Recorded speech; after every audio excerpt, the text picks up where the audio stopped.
চুপচাপ সাইন কর। তোকে সাইন করতে বলেছি, তুই চুপচাপ সাইন কর, বেশি কথা বলবি না। দেখুন ম্যাডাম, স্যার যদি জানতে পারেন তাহলে আমাকে মেরেই ফেলবেন। প্লিজ আমাকে ছেড়ে দিন, আমি আপনার পায়ে ধরছি।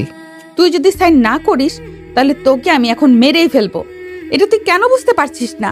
দেখ, তুই যদি এখন সাইন না করিস তাহলে আমি বাবার কাছে তোর নামে বানিয়ে বানিয়ে অনেক মিথ্যা কথা বলবো, যার জন্য বাবা ভীষণ রেগে যাবে আর তোকে তক্ষুনি চাকরি থেকে বের করে দেবেন। আর তুই তো ভালো করেই জানিস, তোকে যদি একবার চাকরি থেকে বের করে দেওয়া হয় তাহলে তোর আর তোর পরিবারের কি অবস্থা হবে। না না, প্লিজ ম্যাডাম, আপনি এমনটা করবেন না। আপনি যদি এমনটা করেন তবে স্যার সত্যি আমাকে তাড়িয়ে দেবেন। আমার পরিবারের একমাত্র আয়ের উৎস হলাম আমি। আমাকে যদি চাকরি থেকে বের করে দেওয়া হয় তবে আমার পুরো পরিবার পথে বসে যাবে। আমার বাবা অনেক অসুস্থ, তার নিয়মিত অনেক ওষুধ লাগে। টাকার অভাবে ওষুধ কিনতে না পারলে তিনি মারা যাবেন। আমার পুরো পরিবার ধ্বংস হয়ে যাবে। প্লিজ ম্যাম, আমি আপনার কাছে হাত জোড় করছি, আপনি আমার সঙ্গে এমনটা করবেন না। অ্যাক্সিডেন্টলি আমি ওইটাই চাই যেন তোর সাথে এমনটা না হোক। এই জন্যই তোকে বারবার বলছি তুই সাইনটা করে দে। তুই যদি সাইনটা করে দিস তবে তুই তোর মতো ফ্রি আর আমি আমার মতো ফ্রি। এরপর আমি আর তোকে কোনো দিন বিরক্ত করব না। আনিকার জেদ দেখে ইভান শুকনো মুখে তাকিয়ে রইল। সে বারবার অনুরোধ করলো, আনিকা নিজের সিদ্ধান্তে অটল। আনিকা বুঝিয়ে দিল ইভান সই না করলে তাকে ধ্বংস করতে সে দ্বিতীয়বার ভাববে না। নিরুপায় ইভান কাঁপা কাঁপা হাতে কলম ধরল। ম্যাডাম, আমি সই করছি, কিন্তু এর পরিণাম যদি খুব খারাপ হয় তবে আমি নিজেকে ক্ষমা করতে পারবো না। আপনি নিজের জেদ পূরণ করতে গিয়ে আমার জীবনটা নিয়ে ছিনিমিনি খেলছেন। ওইসব নীতি বাক্য তোর কাছে রাখ, তাড়াতাড়ি সই কর। ইভান অবশেষে বিয়ের রেজিস্ট্রি পেপারে সই করে দিল। আনিকার চোখে মুখে তখন এক পৈশাচিক জয়ের আনন্দ। সে জানতো ইভানের দুর্বল জায়গাটা কোথায়, আর ঠিক সেখানেই সে আঘাত করেছে। রেজিস্ট্রির কাজ শেষ হতেই আনিকা কাগজগুলো গুছিয়ে নিল। এই তো লক্ষ্মী ছেলের মতো কাজ করেছিস। এখন শোন, এই কথা যেন এই রুমের বাইরে না যায়, বিশেষ করে বাবার কানে যেন এক ফোঁটাও না পৌঁছায়। যদি পৌঁছায় তবে তোর ওই অসুস্থ বাবার মুখটা মনে রাখিস।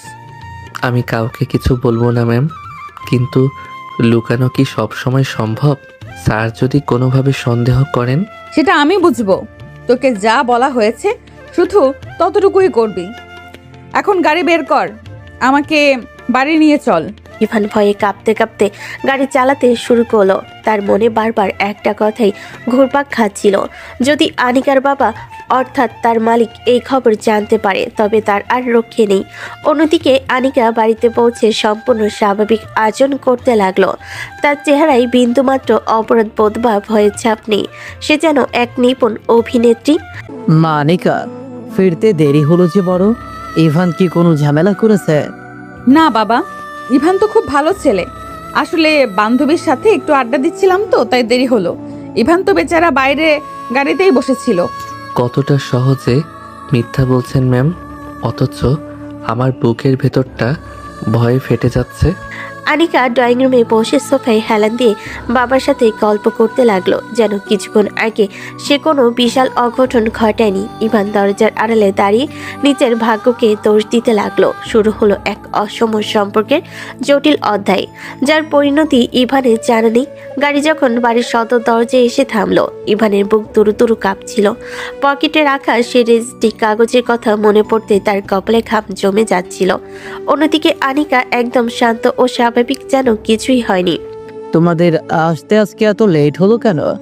ইভান, ঘড়িতে কয়টা বাজে খেয়াল আছে? জি মানে স্যার, আসলে ওখান থেকে আসার সময় আমি কি জিজ্ঞেস করছি আর তুমি কি বলছো?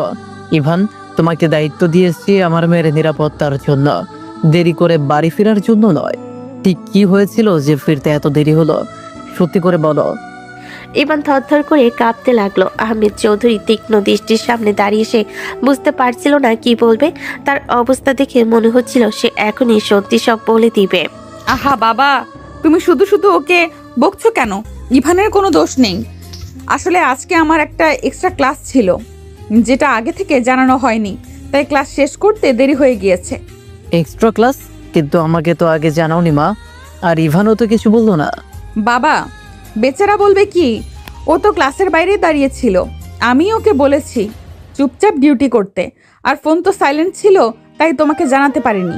তুমি কি এখন তোমার মেয়ের কথা বিশ্বাস করবে না, নাকি ওই বডিগার্ডের ওপর জেরা চালিয়ে যাবে? না না মা, তোকে বিশ্বাস করবো না কেন?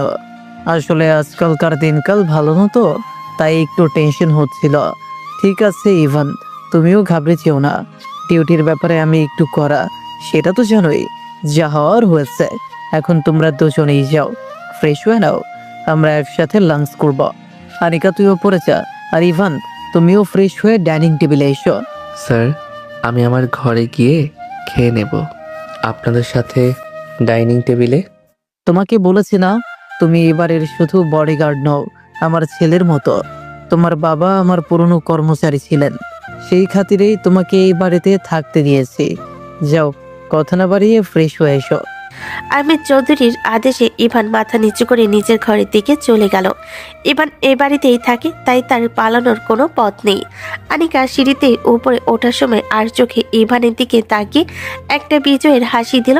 ইভান বুঝতে পারলো একই ছাদের নিচে এই গোপন সত্য নিয়ে থাকা তার জন্য নরক যন্ত্রণার মতো হবে। দুপুরে খাওয়ার পর বাড়িটা কিছুটা নিস্তব্ধ হয়ে আছে। আহমেদ চৌধুরী তার ঘরে বিশ্রাম নিচ্ছেন। আনিকা বিকেলবেলা বাইরে বের হওয়ার জন্য তৈরি হয়ে নিচে নেমে আসে। তার চোখে মুখে এখন আভিজাত্যের চাপ। এই ইভান, ইভান কোথায় গেলি? জলদি গাড়ি বের কর, কতক্ষণ ধরে ডাকছি, কানে যায় না? আনিকা বেশ কয়েকবার চিৎকার করে ইভানকে ডাকলো, কিন্তু বসার ঘরে বা গ্যারেজে কোথাও তার দেখা পাওয়া গেল না। আনিকার মেজাজ ধীরে ধীরে চড়তে শুরু করলো। তার অনুমতি ছাড়া ইভান কোথায় যাবে এটা সে ভাবতেই পারছে না। রহিমা খালা, ও রহিমা খালা, এই বাড়িতে কি কেউ নেই? ইভান কোথায় মরেছে? কি হয়েছে ম্যাডাম, অত চিল্লাইতেছেন কেন? সাহেব তো ঘুমাইতাছে, ওনার ঘুম ভাঙ্গা যাইব। বাবা ঘুমাচ্ছেন সেটা আমি জানি, তুই বল ইভান কোথায়? ওকে আমি কোথাও খুঁজে পাচ্ছি না কেন? ওর সাহস কত বড় যে আমাকে না জানিয়ে ডিউটি থেকে গায়েব হয়ে যায়? ও, ইভানের কথা কইতাছেন? ইভান তো অনেকক্ষণ আগে বাড়িতে গেছে ম্যাডাম। ও আমারে কইলো ওর বাপের শরীরটা নাকি বেশি খারাপ লাগছে, তাই মার সাথে দেখা করতে গেছে। বাড়িতে গেছে মানে? কার অনুমতি নিয়ে গেছে? আমাকে একবার বলার প্রয়োজন মনে করলো না? ও কি ভুলে গেছে ও আমার কেনা গোলাম?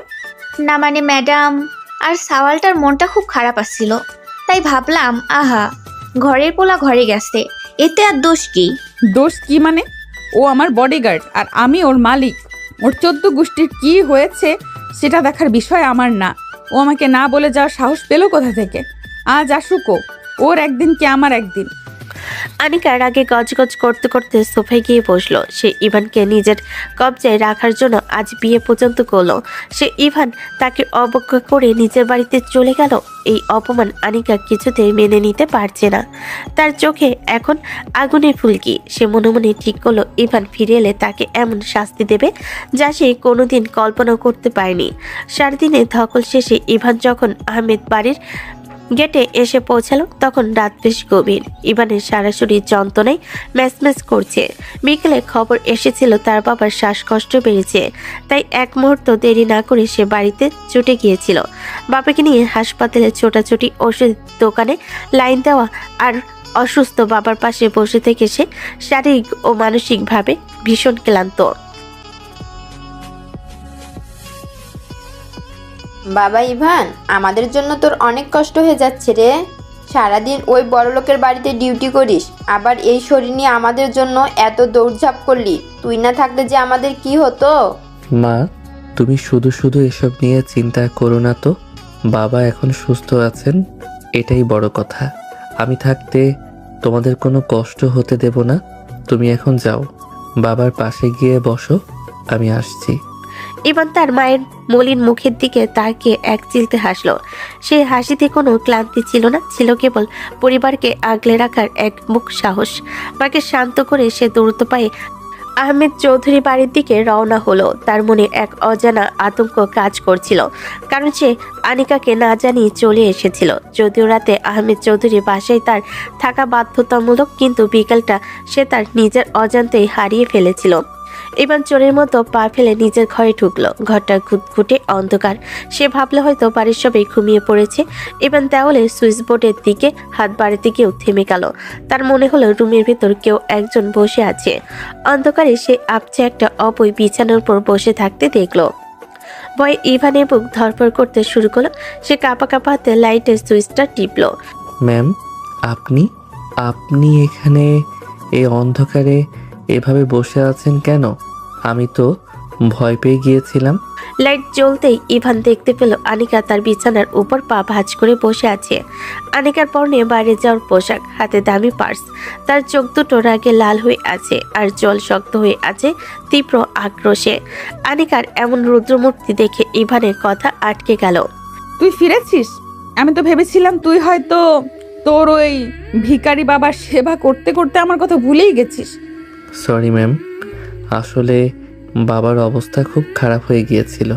আমি ভেবেছিলাম আপনি তো সচরাচর বিকেলে বের হন না, তাই এই সুযোগে বাবাকে একটু ডাক্তারের কাছে নিয়ে গিয়েছিলাম। আমি সত্যিই খুব দুঃখিত। শাট আপ, চুপচাপ থাকবি। আমি কখন বের হব আর কখন হব না সেটা তুই ঠিক করার কে? তুই আমার বডিগার্ড। তোর কাজ হলো 24 ঘন্টা আমার ছায়ার মতো থাকা। তুই আমাকে না বলে যাওয়ার সাহস কোথা থেকে পেলি? তোর জন্য আজ আমার বান্ধবীদের সাথে পার্টিটা মিস হয়ে গেল। ম্যাম, আমাকে মাফ করে দিন। আর কখনো এমনটা হবে না। আমি আসলেও বুঝতে পারিনি আপনি বের হবেন। বাবার অক্সিজেন কমে গিয়েছিল বলে আমি খুব ঘাবড়ে গিয়েছিলাম। প্লিজ ম্যাম, এবারের মতো ক্ষমা করে দিন। তোর ক্ষমা কি আমার নষ্ট হওয়ার সময়টা ফিরিয়ে দেবে? তুই জানিস না আজ রেজিস্ট্রি হওয়ার পর তুই এখন আইনগত আমার স্বামী।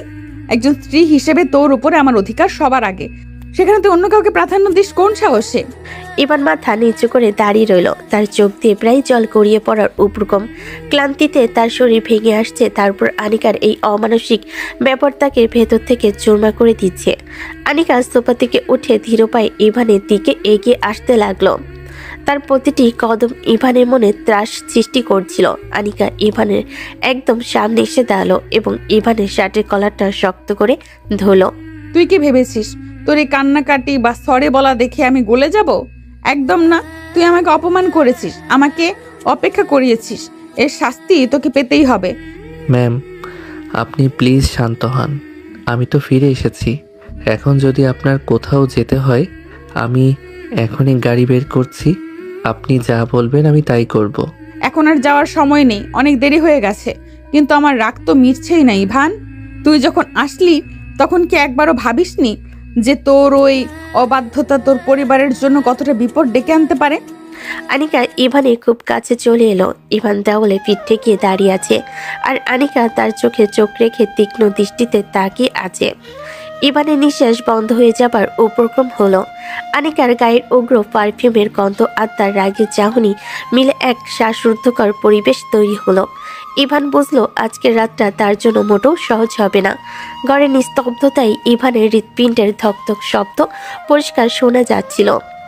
আনিকা ইভানের শার্টের কলার ধরে তাকে দেওয়ালের সাথে এমনভাবে চেপে ধরেছে যে দুজনের শরীরের মাঝে একচুল পরিমাণ দূরত্ব অবশিষ্ট নেই।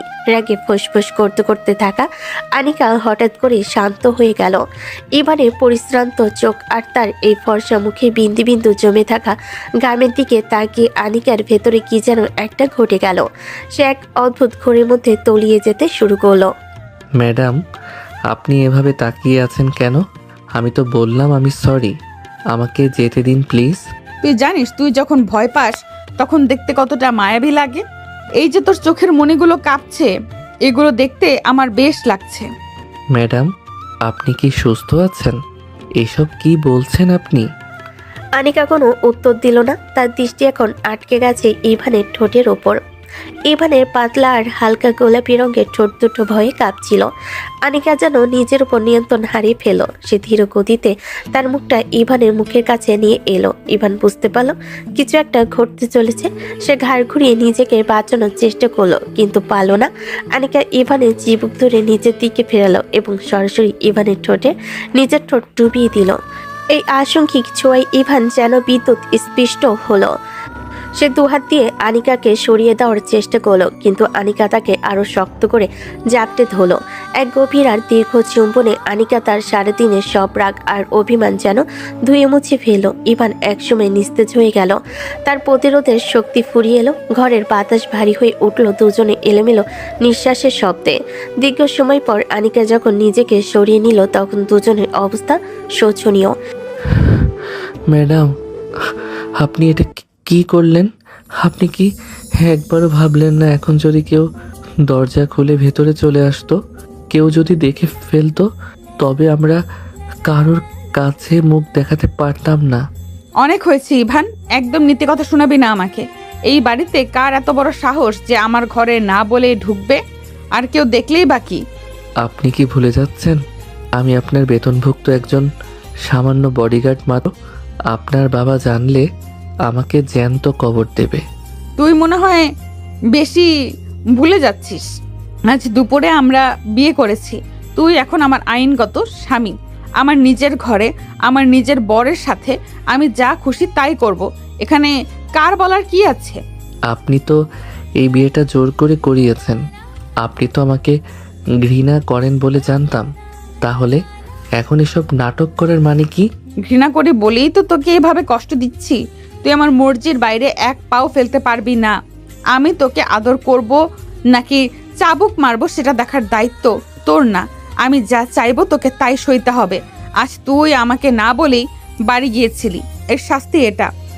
আপনি মানুষ নাকি পাথর?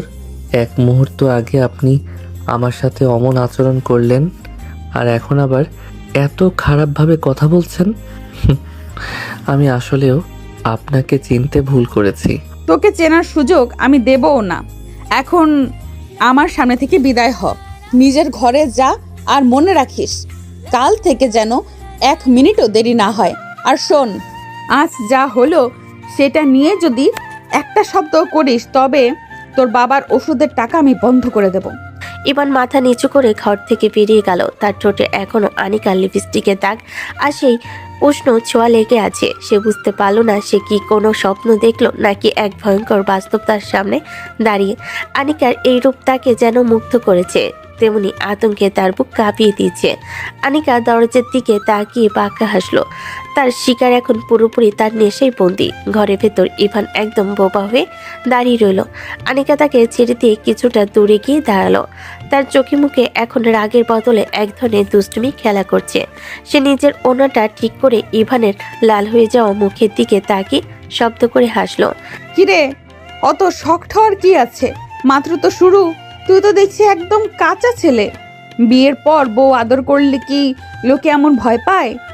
ম্যাডাম, আপনি এসব কি বলছেন? আমরা কি সাধারণ দম্পতি? আপনি আমাকে জোর করে এই সম্পর্কে টেনে এনেছেন। জোর হোক বা যাই হোক, এখন তো তুই আমার। শোন ইভান, তোকে দেখতে না আসলেও বেশ লাগে। এই যে তুই এখন লজ্জায় আমার দিকে তাকাতে পারছিস না, এটাই আমার সার্থকতা। রাতের বেলা স্বপ্নে আবার এই সিনটা দেখে খুব নষ্ট করিস না যেন। এখন যা, কাল সকালে জলদি রেডি হয়ে যাস, আমাকে ইউনিভার্সিটিতে নিয়ে যেতে হবে। আনিকা হাসতে হাসতে ঘর থেকে বেরিয়ে গেল। ইভান অনেকক্ষণ ওই অন্ধকার ঘরে দাঁড়িয়ে নিজের ভাগ্যকে দোষ দিতে লাগলো। সারা রাত তার দু চোখের পাতা এক হলো না। সকালে ঠিক সময়ে ইভান গাড়ি বের করে আনিকার জন্য অপেক্ষা করতে লাগলো। আনিকা চশমা চোখে দিয়ে রাজকন্যার মতো এসে গাড়িতে বসলো। সারাটা পথ সে ইভানের দিকে তাকিয়ে মিটিমিটি হাসছিল, যা ইভানকে আরো অস্বস্তিতে ফেলে দিচ্ছিল। ইউনিভার্সিটিতে পৌঁছে আনিকা ক্লাসে চলে গেল আর ইভান বাইরে করিডোরে দাঁড়িয়ে রইল। ক্লাস শেষ করে আনিকা যখন তার বান্ধবী মাহিয়ার সাথে বের হয়ে এলো, তখন ইভান তাদের থেকে কিছুটা দূরে দাঁড়িয়েছিল। রোদে ইভানের শার্টটা শরীরের সাথে হালকা লেগে আছে, আর তার গম্ভীর চেহারাটা সত্যি নজর কাড়ার মতো ছিল। ওরে বাবা, আনিকা, ওই যে তোর বডিগার্ড ইভান দাঁড়িয়ে আছে না? বিশ্বাস কর, ও আজকে যা লাগছে না, পুরাই আগুন। তোর বডিগার্ডটা কিন্তু আসলেই জোস, সেই লেভেলের হট। কি বললি তুই? বলছি যে ওর যে বডি আর লুক, যে কোনো মেয়ে প্রেমে পড়ে যাবে। আমার তো এখনই ওর সাথে প্রেম করতে ইচ্ছে করছে। সত্যি বলছি রে, তোর যদি কোনো আপত্তিকর না থাকে তবে আমি ওকে একটু ট্রাই করে দেখতাম। বডিগার্ডদের সাথে রোমান্স করা নিশ্চয়ই অনেক থ্রিলিং হবে। মাহিয়ার কথা শুনে আনিকার মেজাজ মুহূর্তের মধ্যে বিকে গেল। নিজের অধিকারে থাকা জিনিসের ওপর অন্য কেউ নজর দিচ্ছে, এটা সে কোনোভাবেই সহ্য করতে পারছে না। তার চোখে আবার সেই রাগী আভা ফুটে উঠল। কি পাগল হয়ে গেছিস মাহিয়া? তুই জানিস তুই কার কথা বলছিস? ও সামান্য একটা বডিগার্ড মাত্র, আমাদের বাসার বেতনভুক্ত কর্মচারী। ওর সাথে প্রেম করার চুক্তি তোর মাথায় আসে কিভাবে? আরে আজকাল এসব চলে, লোকে তো ও হিরোদেরও হার মানায়, তাতে বডিগার্ড হলে সমস্যা কি? অনেক সমস্যা আছে। খবরদার মাহিয়া, ওর দিকে নজর দিবি না। ওর সাথে প্রেম তো দূরের কথা, তুই ওর ধারে কাছেও যাওয়ার চেষ্টা করবি না। ও শুধু নিজের কাজ করবে, এর বাইরে কোনো পরিচয় নেই। ও আমার বাড়ির চাকর, আর চাকরই থাকবে। আনিকা গজগজ করতে করতে ইভানের দিকে এগিয়ে গেল। মাহিয়া বুঝতে পারলো না আনিকা হঠাৎ এত বেশি কেন রিয়াক্ট করলো।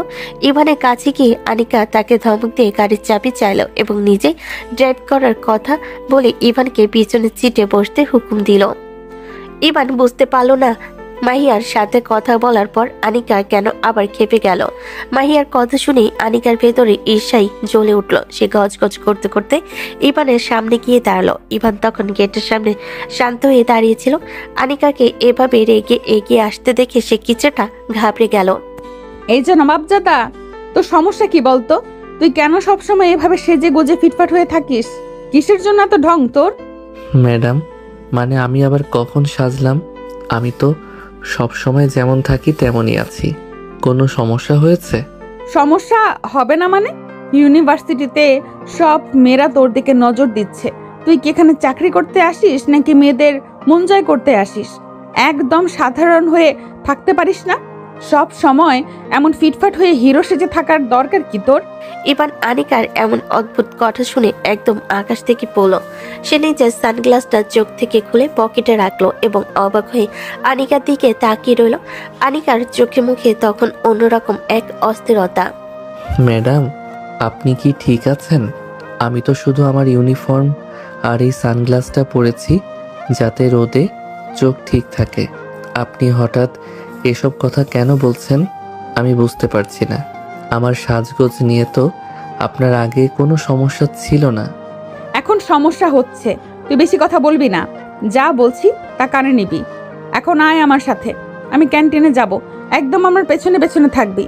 আনিকা গটগট করে হেঁটে ক্যান্টিনের দিকে চলে গেল। ইভান বাধ্য হয়ে তার পেছন পেছন হাঁটতে লাগলো।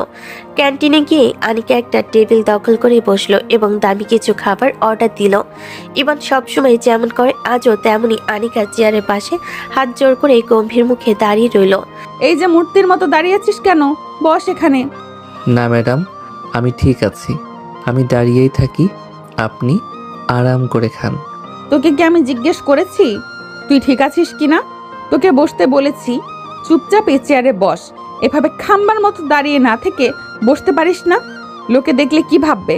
ম্যাডাম, আপনি প্লিজ বোঝার চেষ্টা করুন। আপনার সাথে এক টেবিলে বসে খাবার খাওয়ার মতো যোগ্যতা আমার নেই।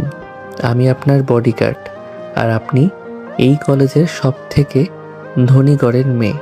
লোকে দেখলে উল্টো আপনার বদনাম করবে। আবার যোগ্যতা নিয়ে কথা বলছিস? তোকে কতবার বলবো যে তোর কি যোগ্যতা আছে বা নেই সেটা বিচার করার মালিক আমি। আমি জানতে চাইনি তোর যোগ্যতা আছে কি না। আমি তোকে বসতে বলেছি, এটাই শেষ কথা। তোর এই যোগ্যতা নেই, নাটকটা বন্ধ কর আর জলদি বস। আনিকার প্রচন্ড রাগ দেখে ইভান আর না করার সাহস পেল না। সে খুব ভয়ে ভয়ে চেয়ারটা টেনে আনিকার উল্টো পাশে বসলো। ক্যান্টিনের অন্য ছাত্রছাত্রীরা তাদের দিকে তাকিয়ে ফিসফিস করতে লাগলো। ইভান মাথা নিচু করে রইল, কিন্তু আনিকা খুব আয়েশ করে বসে ইভানের দিকে তাকিয়ে রইল। তার চোখে এখন এক ধরনের জেদ আর অধিকারবোধ কাজ করছে। ইউনিভার্সিটির ক্লাস শেষ করে আনিকা যখন করিডোর দিয়ে হেঁটে আসছিল তখন তার চোখে মুখে এক ধরনের চপলতা কাজ করছিল। গেটের কাছে দাঁড়িয়েছিল তাদের ফ্যামিলি, ড্রাইভার আর পাশে ইভান।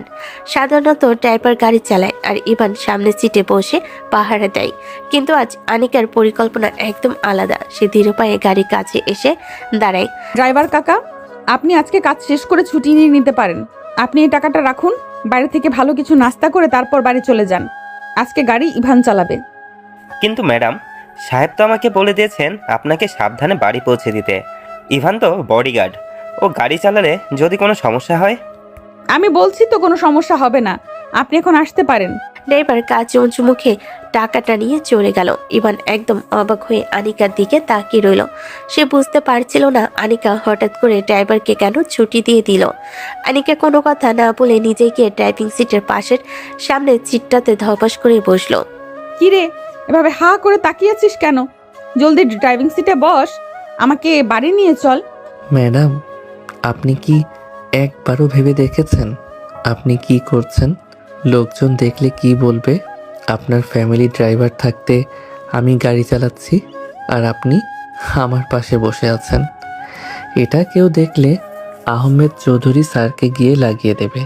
আপনার মান সম্মান বলে কি কিছু নেই? একদম লেকচার দিবি না তো। লোকজন কে কি ভাবলো তাতে আমার কিচ্ছু যায় আসে না।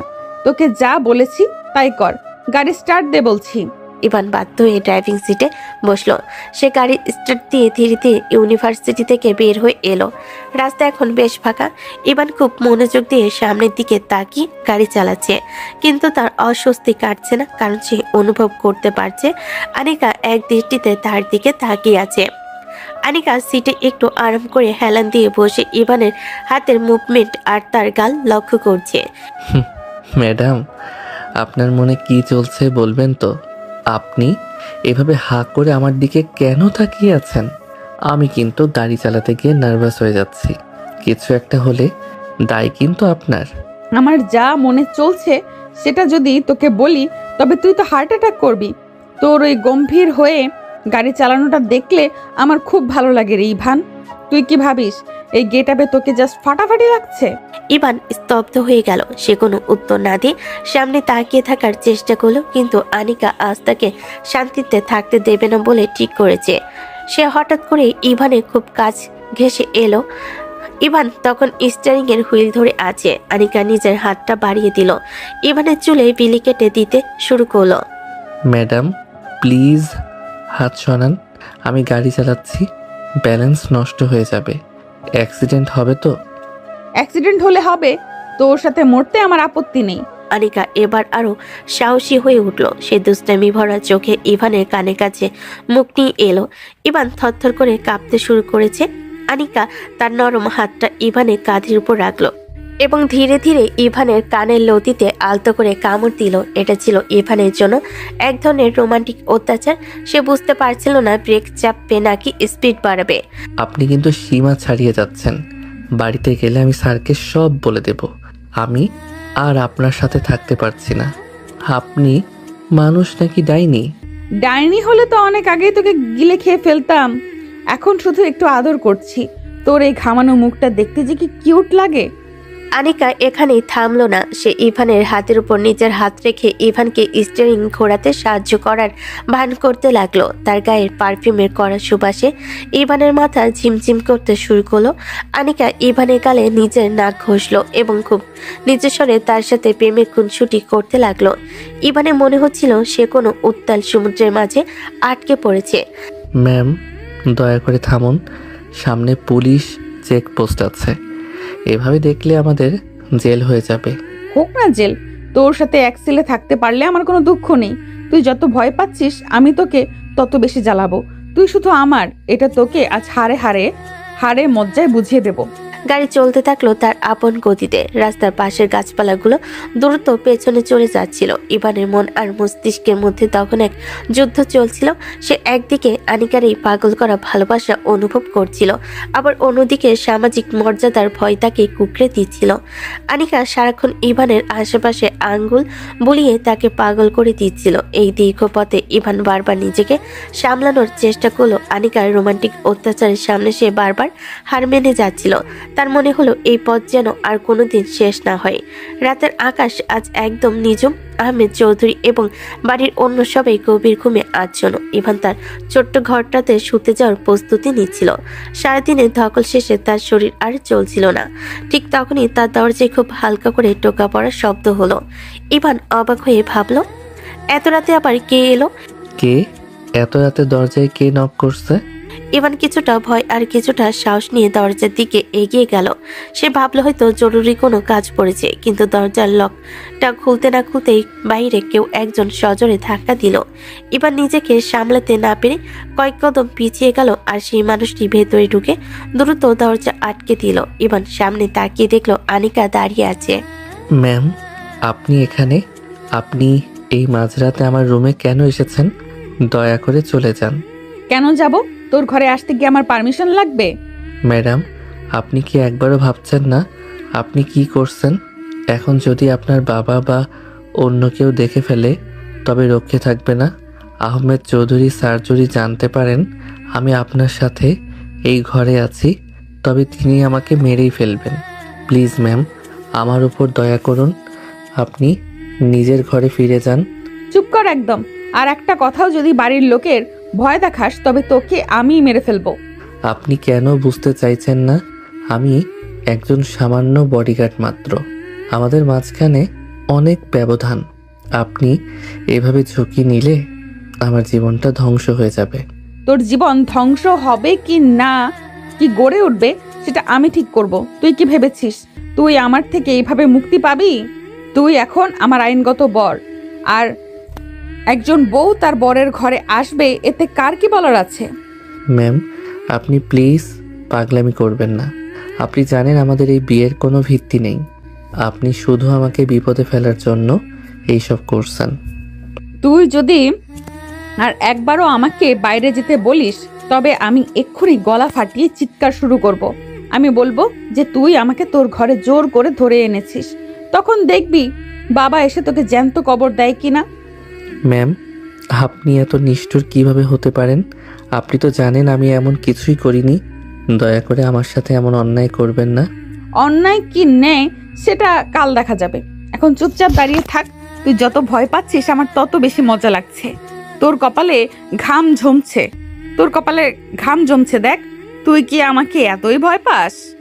আনিকা কোমরে হাত দিয়ে খুব দুষ্ট একটা হাসি দিল। ইভান একদম চুপসে গেল। সে বুঝতে পারেনি আনিকা যা বলেছে তা করে ফেলতে পারে। ইভান একদম অসহায় বোধ করতে লাগলো। সে দেওয়ালে পিঠ থেকে স্থির হয়ে দাঁড়িয়ে রইল আর আনিকা তার দিকে মায়াবী কিন্তু জেদি চোখে তাকিয়ে রইল। রাতের নিস্তব্ধতায় ইভানের বুকে ধকধক শব্দটা যেন আরো স্পষ্ট হয়ে উঠল। ঘরের ভেতরকার পরিবেশটা মুহূর্তেই বদলে গেল। ছোট্ট একটা ঘর, যেখানে শুধু একটা মাত্র হালকা পাওয়ারের লাইট জ্বলছে। সেই মৃদু আলোতে আনিকাকে আজ বেশি মায়াবী আর ভয়ঙ্কর সুন্দরী লাগছে। আনিকা সোজা গিয়ে ইভানের একদম সামনে দাঁড়ালো। তার চোখে এক অদ্ভুত নেশা, যেন সে আজ অন্য কোনো জগতে আছে। এবার নিজেকে দেওয়ালের সাথে মিশিয়ে দেওয়ার চেষ্টা করছে, কিন্তু পালানোর কোনো পথ নেই। ম্যাম, আপনি প্লিজ একটু দূরে সরুন। আমি এভাবে তাকিয়ে থাকলে আমি ঠিক থাকতে পারছি না। আপনি তো জানেন আমাদের পরিচয়টা কি। অন্তত নিজের সম্মানের কথা ভাবুন। তুই আমার সম্মানের চিন্তা না করে নিজের চিন্তা কর। আমি তোকে অনেকবার বলেছি আমার সামনে নিজেকে বডিগার্ড প্রমাণ করার চেষ্টা করবি না। তুই এখন আমার স্বামী, আর আমি তোকে আজ শাসন করতে আসিনি। কিন্তু ম্যাম, এসব ঠিক হচ্ছে না। আমি তো আপনার কেনা গোলাম নই। একটা সম্পর্ক তো জোর করে হয় না। আপনি যা করছেন তা অন্যায়। অন্যায়? তুই জানিস না আনিক আহমেদ চৌধুরী যা করে সেটা এবারের নিয়ম। তোকে আমি সই করতে বলেছিলাম, তুই করেছিস। এখন আমি যা করব তোকে সেটা মেনে নিতে হবে। একদম কথা বলবি না বলে দিলাম। কোনো কৈফিয়ত আমি তোকে দেব না। আনিকার এক মুহূর্ত দেরি করলো না। সে ইভানের কলার ধরে তাকে নিজের দিকে টেনে নিল। ইভান লম্বার সুটাম দেহের অধিকারী হলো। আনিকার এই মারকুটের রোমান্টিক আচরণের সামনে সে যেন অসহায় হয়ে পড়ল। আনিকা তার নরম হাত ইভানের খালি বুকের উপর রাখলো। ইভানের শরীরের উত্তাপ আনিকাকে আরো বেশি উত্তেজিত করে তুলল। সে ইভানের চোখে চোখ রেখে তার গভীর দৃষ্টি দিয়ে ইভানকে প্রায় বরফ করে ফেল। ম্যাম, দয়া করুন, আমি আর পারছি না। আপনি এভাবে কাছে আসলে আমার নিজেকে নিয়ন্ত্রণ করা অসম্ভব হয়ে পড়বে। আমি তো সেটাই চাই। তুই কেন বুঝছিস না যে আমি তোকে পাগল করতে চাই? তোর এই গম্ভীর ভাবটা আমি আজ একদম চুরমার করে দেব। আনিকা হঠাৎ ইভানের ঠোঁটে নিজের ঠোঁট চেপে ধরলো। ইভান প্রথমে নিজেকে ছাড়িয়ে নিতে চাইলো আনিকার পাগলামির কাছে, সে হার মেনে গেল। সে অনুভব করলো আনিকার হাতের স্পর্শ তার পিঠে আর চুলে খেলা করছে। ইভান আর নিজেকে সামলাতে পারল না, সে তার শক্তিশালী বাহু দিয়ে আনিকাকে জড়িয়ে ধরল। এবার ইভান আর নিজেকে বডিগার্ড হিসাবে নয়, একজন পুরুষ হিসাবে জাহির করতে শুরু করলো। সে আনিকাকে বিছানায় শুয়ে দিয়ে তার উপর ঝুঁকে পড়ল। আপনি কি সত্যিই চান আমি আমার সব সীমা ভুলে যাই? একবার যদি আমি নিজেকে হারিয়ে ফেলি তবে কিন্তু আর ফেরার পথ থাকবে না। আমি তো পথ ছাড়তে আসিনি ইভান, আমি তোর মাঝে হারিয়ে যেতে এসেছি। তুই আজ আমাকে তোর ভালোবাসার জোর দেখা। ইভান আনিকার দুহাত মাথার উপরে শক্ত করে চেপে ধরল। আনিকার তার ছটপটে শরীরের সব শক্তি দিয়ে ইভানকে অনুভব করতে লাগলো। ইভান আনিকার কানে কাছে গিয়ে খুব নিচু স্বরে গভীর কিছু কথা বলতে লাগলো, যা শুনে আনিকার শরীরের প্রতিটি লোমকূপ জেগে উঠল। ইভান আনিকার ঘাড়ে আর গলায় নিজের মুখ ডুবিয়ে দিল। আনিকা যন্ত্রণায় আর সুখে চোখ বন্ধ করে ফেল। তাদের দুজনের শরীরে ঘাম যেন একে অপরের সাথে মিশে একাকার হয়ে যাচ্ছিল। ইভান আর কোনো বাধা মানল না, সে পাগলের মতো আনিকার প্রতিটি ভাঁজে নিজের অধিকার প্রতিষ্ঠা করতে লাগলো। আপনি আমাকে শেষ করে দিলেন ম্যাম। আপনি কি জানেন আপনার এই জেদ আমাকে কতটা পাগল করে দিচ্ছে? আমি আজ সব নিয়ম ভেঙে ফেলবো। ভেঙে ফেল ইভান, এই রাতটা শুধু আমাদের, কোনো বডিগার্ড না, কোনো মালিক না, শুধু আমি আর তুই। রাত যত বাড়ছে তাদের ঘনিষ্ঠতাও ততটাই বাড়ছে। ইভান বুঝতে পারল না সে কোনো জালে আটকা পড়ল, তবে এই মুহূর্তে সে আর কোনো মুক্তি চায় না। আনিকা আর ইভান দুজনই যেন একে অপরের অস্তিত্বের মাঝে বিলীন হয়ে গেল এই দীর্ঘ গভীর রাতে। বাইরের পৃথিবীটা স্তব্ধ হয়ে আছে, আর এই চার দেওয়ালের মাঝে তারা দুজন একাকার হয়ে গেল। ইভান আনিকাকে নিজের বুকের সাথে পাথরের মতো শক্ত করে চেপে ধরে রাখলো, যেন কোনোদিন সে তাকে আর ছেড়ে যাবে না। ভোরের হালকা আলোয় জানালার পর্দা ভেদ করে ইভানের ছোট্ট ঘরটাকে এসে পড়েছে। চারপাশটা একদম শান্ত। ইভানের ঘুমটা যখন ভাঙলো, সে অনুভব করলো তার বুকের উপর ভারী কিছু একটা রাখা। নিচের দিকে তাকিয়ে সে স্তব্ধ হয়ে গেল। দেখলো আনিকা একদম ছোট্ট বাচ্চাদের মতো তার বুকে মাথা রেখে নিশ্চিন্তে ঘুমিয়ে আছে। তার এলোমেলো চুলগুলো ইভানের সারা বুকে ছড়িয়ে ছিটিয়ে আছে। ইভান গভীর মায়া নিয়ে ঘুমন্ত আনিকার মুখের দিকে তাকিয়ে রইল। ঘুমিয়ে করে আনিকাকে কি যে শান্ত আর নিষ্পাপ লাগছে তা ভাষায় প্রকাশ করা কঠিন। ইভানের ভেতরে এক অদ্ভুত শিহরণ বয়ে গেল। গত রাতের প্রতিটি ঘনিষ্ঠ মুহূর্ত তার চোখের সামনে ভেসে উঠতে লাগলো। সে খুব সাবধানে, যাতে আনিকার ঘুম না ভেঙে যায়, তার কপালে সে পড়া চুলগুলো হাত দিয়ে কানের পেছনে গুজে দিল। ইভানের বুকের ভেতর তখন এক অদ্ভুত ভালো লাগা কাজ করছিল। ঠিক সেই মুহূর্তেই আনিকা একটু নড়েচড়ে বসলো এবং মিটমিট করে চোখ খুলল। ইভানকে নিজের এত কাছে দেখে সে প্রথমে কিছুক্ষণ চুপ করে তাকিয়ে রইল। ইভান মনে করেছিল আনিকা হয়তো তাকে দেখে হাসবে বা ভালো কিছু বলবে। ইভান সাহস করে আনিকার আরো কাছে এগিয়ে গেল এবং পরম আবেশে তার কপালে একটি ভালোবাসার চিহ্ন এঁকে দিতে চাইল।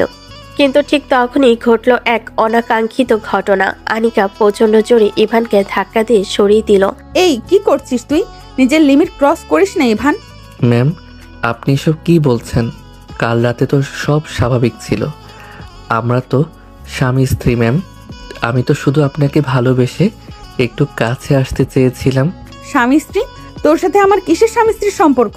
তুই কি সত্যিই ভেবেছিস আমি তোর মতো একটা সাধারণ বডিগার্ডকে ভালোবেসে ফেলবো? তাহলে কাল রাতের সেই মুহূর্তগুলো কি ছিল?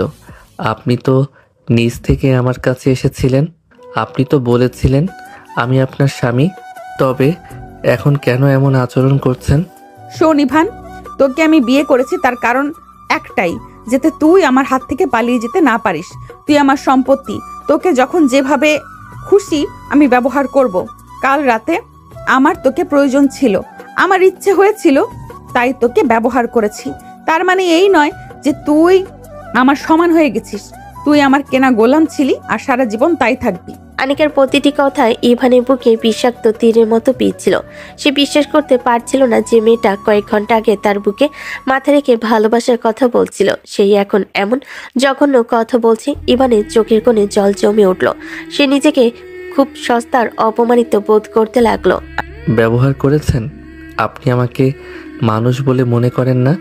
একটা পশুর সাথেও তো লোকে এমন করে না ম্যাম। আপনি কিভাবে পারলেন আমার আবেগ নিয়ে এভাবে খেলতে? আমি আপনাকে ভালোবেসে ফেলেছিলাম ম্যাম। আমি ভেবেছিলাম আপনি বদলে গেছেন। ভালোবাসা? হাহ, ওইসব ন্যাকামি তোর মতো ছেলেদের সাজে। আমার সাথে এগুলোর কোনো দাম নেই, আমার কাছে এগুলোর কোনো দাম নেই। এখন শোন, আমি ঘর থেকে বেরিয়ে যাচ্ছি। খবরদার কাল রাতের বা আজকের কোনো কথা যেন কেউ না জানে। মনে রাখিস, তুই আমার জুতো পরিষ্কার করার যোগ্য না। নিজের সীমা বুঝে চলবি। আনিকার এক মুহূর্ত সেখানে দাঁড়ালো না। ইভানকে চরম অপমান আর অবজ্ঞার সাগরে ভাসিয়ে দিয়ে সে ঘর থেকে কটকট করে বেরিয়ে গেল। ইভান মেঝের ওপর ধপাস করে বসে পড়ল। তার মনে হচ্ছে তার পৃথিবীটা উলটপালট হয়ে গেছে। সে যাকে নিজের সবটুকু দিয়ে আপন ভেবেছিল, সে তাকে শুধু প্রয়োজনীয় বস্তু হিসেবে ব্যবহার করেছে। বেশ কিছুক্ষণ ইভান পাথরের মতো বসে রইল। তার শরীরের প্রতিটি রন্ধে রন্ধে কাল রাতের সেই স্মৃতিগুলো এখন যন্ত্রণার মতো পিছে। সে অনুভব করলো তার সম্মান আর আত্মসম্মান দুটোই আজ ধুলোয় মিশে গেছে। অনেক কষ্টে নিজেকে সামলে নিয়ে সে ফ্রেশ হওয়ার জন্য বাথরুমের দিকে গেল। তার চোখ দুটো লাল হয়ে ফুলে আছে। বাইরে রোদ বাড়ছে, কিন্তু ইভানের জীবনের আকাশে এখন ঘোর অন্ধকার। বাড়ির ভেতরটা প্রতিদিনের মতো বেশ সাজানো গোছানো। ডাইনিং টেবিলে নাস্তা সাজানো হয়েছে। আহমেদ চৌধুরী খবরের কাগজ পড়ছেন আর নাস্তার জন্য অপেক্ষা করছেন। ইভান ইউনিফর্ম পরে চুপচাপ ডাইনিং রুমের এক কোণে গিয়ে দাঁড়িয়েছে। তার সারা শরীরে বিষাদে ছেয়ে আছে। চোখের নিচের কালিগুলো গত রাতের আর আজকের ভোরের যন্ত্রণার সাক্ষী দিচ্ছে। ইভান, তোমাকে আজ খুব ক্লান্ত লাগছে। শরীর খারাপ নাকি? না স্যার, ঠিক আছে। আসলে রাতে ভালো ঘুম হয়নি। ইভানের কথা শেষ হতে না হতেই আনিকা সিঁড়ি দিয়ে নিচে নেমে এলো। তারপর নে দামি সালোয়ার কামিজ পরিপাটি করে সাজা। সে একদম স্বাভাবিক ভঙ্গিতে এসে চেয়ার টেনে বসলো। ইভানের বুকের ভেতরটা তখন ধরফড় করছিল। সে ভাবছিল আনিকা হয়তো আর চোখে হলো তার দিকে একবার তাকাবে বা নিজের রুট ব্যবহারের জন্য একটু হলো লজ্জিত হবে, কিন্তু আনিকার মধ্যে তেমন কিছুই দেখা গেল না। মা আনিকা, আজকে তো তোর ইউনিভার্সিটি নেই, তাহলে এত সকাল সকাল রেডি হয়েছিস কেন? কোথাও যাবি নাকি? হ্যাঁ বাবা, মাহিয়ার সাথে একটু বের হব, ভাবছি শপিং এ যাব। তুমি কি ইভানকে আজকে আমার সাথে দেবে? ওর তো আবার শরীর খারাপ বলছে। আনিকা যখন ইভানের নামটা উচ্চারণ করলো, তার কণ্ঠে বিন্দুমাত্র মায়া বা জড়তা ছিল না। সে এমনভাবে কথা বলছিল যেন ইভান তার চেনা কেউ নয়, নিতান্তই একজন তৃতীয় শ্রেণীর কর্মচারী। ইভান স্তব্ধ হয়ে আনিকার মুখের দিকে তাকিয়ে রইল। মেয়েটা এতটা নিখুঁতভাবে অভিনয় করতে পারে সেটা তার কল্পনার বাইরে ছিল। ইভান, তুমি কি যেতে পারবে? শরীর বেশি খারাপ হলে আজ ছুটি নাও, আমি অন্য বডিগার্ডের ব্যবস্থা করছি। না স্যার, আমি পারবো, কোনো সমস্যা নেই। তাহলে তো খুব ভালো। বাবা, ইভানকে বলো গাড়িটা যেন এখনই রেডি করে, আমি খেয়েই বের হব। আর ইভান ওখানে ওইভাবে দাঁড়িয়ে না থেকে বাইরে গিয়ে দেখো গাড়িতে তেল আছে কিনা। এভাবে হুদাই এখানে দাঁড়িয়ে থাকার কোনো মানে হয় না। আনিকার কথাগুলো ইভানের কানে সজোরে আঘাত করলো। সকালে ঘরে দেওয়া অপমানের পর এখন সবার সামনে এই অবজ্ঞা ইভানকে ছিঁড়ে ফেলছিল। আনিকা আহমেদ চৌধুরীর সাথে হাসাহাসি করে ব্রেকফাস্ট করছে, অথচ কয়েক ঘন্টা আগে এই মেয়েটাই ইভানের বুকে মাথা রেখে ঘুমিয়েছিল। ইভান মনে মনে ভাবল, গত রাতের ঘটনা কি তবে শুধুই একটা বিভীষিকা ছিল? আনিকা একবারের জন্য তার চোখের দিকে তাকাচ্ছে না, যেন ইভান একটা দেওয়াল ছাড়া আর কিছুই নয়। ইভান কোনো কথা না বলে মাথা নিচু করে ডাইনিং রুম থেকে বেরিয়ে গ্যারেজের দিকে চলে গেল। তার চোখে বারবার পানি চলে আসছিল। সে বারবার ভাবছে, একটা মানুষ কিভাবে এতটা পাষাণ হতে পারে? আনিকা তাকে শুধু ব্যবহারই করেনি, বরং তার আত্মসম্মান নিয়ে ছিনিমিনি খেলছে। আহমেদ চৌধুরীর সামনে আনিকা যে নাটকটা করছে সেটা ইভানের জন্য সহ্য করা কঠিন হয়ে পড়েছে। ইভান গ্যারেজে গিয়ে স্টিয়ারিং হুইলের ওপর মাথা রেখে ডুকরে কেঁদে উঠল। কিরে ইভান, তোর ন্যাকামি কি শেষ হয়েছে? দরজায় দাঁড়িয়ে না থেকে ড্রাইভ কর, আমার দেরি হয়ে যাচ্ছে। জি ম্যাম, করছি। ইভান চোখে পানি মুছে ড্রাইভিং সিটে বসলো। আনিকা পেছনের সিটে আয়েশ করে বসে মোবাইলে ব্যস্ত হয়ে পড়ল। আয়নায় ইভান দেখলো আনিকার মুখে এক বিজয়ী হাসি। ইভানের মনে হলো সে একটা মায়াবী বিষের জালে আটকে গেছে, যেখান থেকে মৃত্যু ছাড়া আর কোনো মুক্তি নেই। শপিং মলে পৌঁছানোর পর মাহিয়া আগে থেকে সেখানে অপেক্ষা করছিল। আনিকা গাড়ি থেকে নামতেই মাহিয়া এগিয়ে এলো। আনিকা খুব স্বাভাবিকভাবে মাহিয়ার সাথে কথা বলতে শুরু করলো, যেন তার জীবনে বিশেষ কিছুই ঘটেনি। ইভান কয়েক কদম দূরে পাথরের মতো দাঁড়িয়ে আছে। তার পরনে কালো ইউনিফর্ম আর চোখে সানগ্লাস, যা তার মনের ভেতরে ক্ষতগুলোকে আড়াল করে রেখেছে। কিরে আনিকা, তোর বডিগার্ডটা কিরে আনিকা, তোর বডিগার্ডকে আজকে আরো বেশি হ্যান্ডসাম লাগছে কেন রে? আমি তো ওর দিক থেকে চোখ সরাতেই পাচ্ছি না। তুই কি পাগল হয়েছিস মাহিয়া? শপিং করতে এসেছিস নাকি আমার বডিগার্ডকে দেখতে এসেছিস? চল ভেতরে যাই। তারা শপিং মলের ভেতরে ঢুকলো। মাহিয়া বারবার হাঁটতে হাঁটতে পেছনের দিকে তাকাচ্ছিল ইভানকে দেখার জন্য। ইভান গম্ভীর মুখে তাদের পেছনে হাঁটছে। আনিকা লক্ষ্য করলো মাহিয়া ইভানের দিকে তাকিয়ে মিটমিট করে হাসছে। আনিকার বুকের ভেতর ঈর্ষার একটা ঢেউ আশ্রে পড়ছিল, যদিও সে সকালে ইভানকে খুব অপমান করেছে। তুই বারবার পেছনে এভাবে তাকাচ্ছিস কেন মাহিয়া? এমন করছিস কেন বলতো? লোকে তোকে পাগল ভাববে। ও আমার ক্রাশ, বুঝলি? ইভানকে দেখলে আমার বুকের ভেতরটা কেমন জানি করে। ও যদি একবার আমার দিকে তাকাতো। তুই তো অনেক লাকি যে এমন একটা ছেলে তোর 24 ঘন্টা পাহারায় থাকে। আনিকা মনে মনে গজগজ করতে শুরু করলো। সে চাইলো ইভানকে একটু জ্বালাতে। শপিং করার বাহানায় সে ইভানের খুব কাছে গিয়ে দাঁড়ালো এবং খুব নিচু স্বরে তার সাথে ফ্ল্যাট করার চেষ্টা করলো।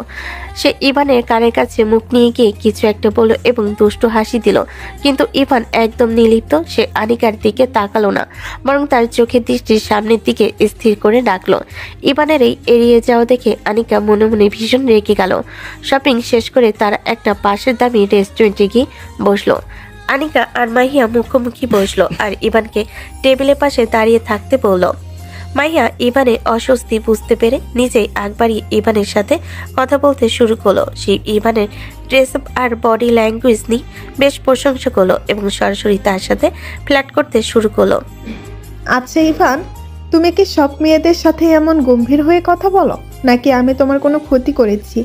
একটু হাসলে তো তোমাকে আরো কিউট লাগতো। না ম্যাম, আমি শুধু আমার দায়িত্ব পালন করছি। আপনি খাবার খান। ও মা, ভয়েসটাও তো দারুণ। আনিকা, তোর বডিগার্ড তো দেখছি হিরোদের মতো কথা বলে। ইভান, তুমি কি আমার ফ্রেন্ড হবা? ইভান মাহিয়ার কথা শুনে খুব স্বাভাবিকভাবে হাসলো এবং মাথা নিচু করে বলল যে সে শুধুই একজন কর্মচারী। ইভানের এই সুন্দর ব্যবহার আর মাহিয়ার প্রতি তার সহজ হাসি দেখে আনিকার পিত্তি চলে গেল। সে যে সকালে ইভানকে নিজের গোলাম বলেছে, সেটা যেন এখন তার উপরেই বুমেরাং হয়ে ফিরেছে। আনিকা দেখলো ইভান তার সাথে কথা বলছে না, অথচ মাহিয়ার সাথে বেশ ভদ্রভাবে উত্তর দিচ্ছে। মাহিয়া, অনেক হয়েছে, এবার নিজের লিমিট মনে রাখ। আর ইভান, তোকে কি এখানে দাঁড়িয়ে দাঁড়িয়ে মেয়েদের সাথে দাঁত কেলিয়ে হাসতে বলেছি? তুই কি ভুলে গেছিস তুই কার কেনা চাকর? খাবার শেষ কর মাহিয়া, আমি আর এক মুহূর্ত এখানে থাকবো না। মাহিয়া অবাক হয়ে আনিকার দিকে তাকালো। সে বুঝতে পারলো না আনিকা হঠাৎ এত রেগে গেল কেন। ইভান একদম চুপ হয়ে গেল, তার চোখে সেই এক চিলতে হাসি মুহূর্তে মিলিয়ে গেল। আনিকা রাগে কাঁপতে কাঁপতে বিল মিটিয়ে রেস্টুরেন্ট থেকে বেরিয়ে গেল। ইভান পেছনে যাওয়ার সময় অনুভব করলো আনিকার রাগের দৃষ্টি তার পিঠ ফুঁড়ে দিচ্ছে, অথচ ইভান মনে মনে ভাবলো যে সম্পর্কে সম্মান নেই সেখানেই অধিকার দেখানোর কোনো মানেই হয় না।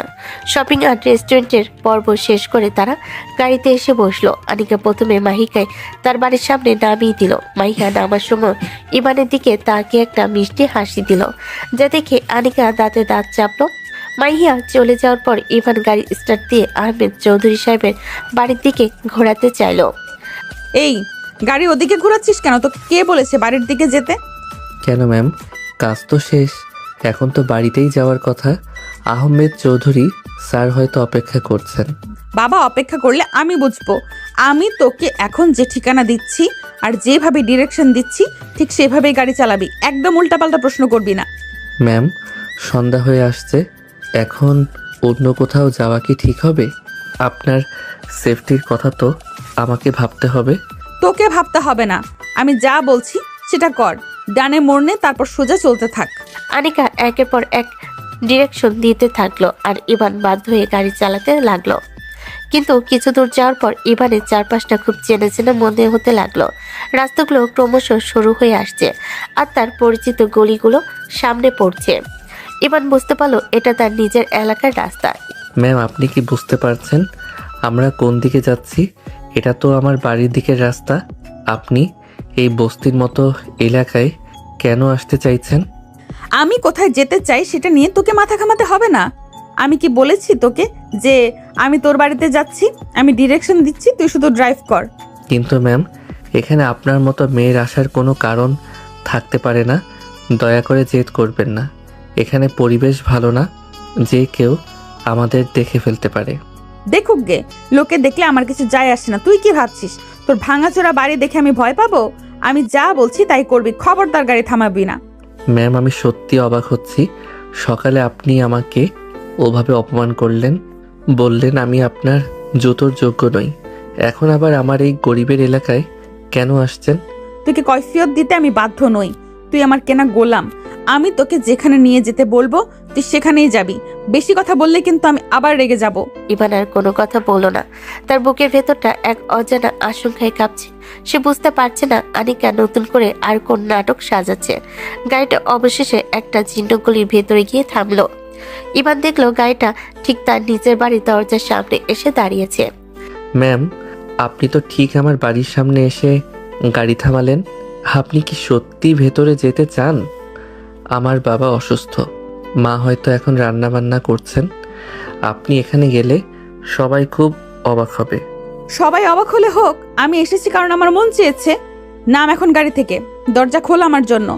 ম্যাম প্লিজ, আপনি ভেতরে গিয়ে আমার বাবা মাকে ছোট করবেন না। আপনি তো জানেন আমাদের অবস্থা। আপনার আভিজাত্যের সাথে এই বাড়িটা একদমই মানায় না। মানায় কি মানায় না সেটা আমি দেখব। তুই কি ভাবছিস আমি তোর মা বাবার সামনে তোর পোল খুলবো? হতেও পারে আবার নাও হতে পারে। তুই নামবি নাকি আমি চিৎকার করব? ইভান গাড়ি থেকে নেমে কাঁপা কাঁপা হাতে আনিকার জন্য দরজা খুলে দিল। আনিকা রাজকন্যার মতো দামি শাড়ি আর গহনা পরে সেই নোংরা গলিতে পা রাখলো। ইভানের মা তখন দরজায় দাঁড়িয়েছিলেন। বাড়ির সামনে এমন বিলাসবহুল গাড়ি আর রাজকন্যার মতো মেয়ে দেখে তিনি নিজের চোখকে বিশ্বাস করতে পারছিলেন না। মা, তুমি বাইরে কেন? ইভান, তুই এই অসময়ে?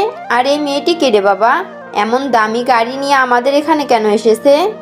আমি আহমেদ চৌধুরী সাহেবের মেয়ে আনিকা, ইভানের ম্যাডাম। কাকিমা, আপনি কি আমাকে ভেতরে যেতে দেবেন না? বাইরে দাঁড়িয়েই কথা বলবেন? আনিকার গলার স্বরে এমন এক মায়া ছিল যা শুনে ইভান আরো অবাক হয়ে গেল। এই সেই মেয়ে যে সকালে ইভানকে ঘৃণা ভরে ছুঁড়ে ফেলেছিল। ইভান বুঝতে পারল আনিকা তার পরিবারকে ব্যবহার করে তাকে আরো বড় কোনো জালে আটকাতে চাইছে।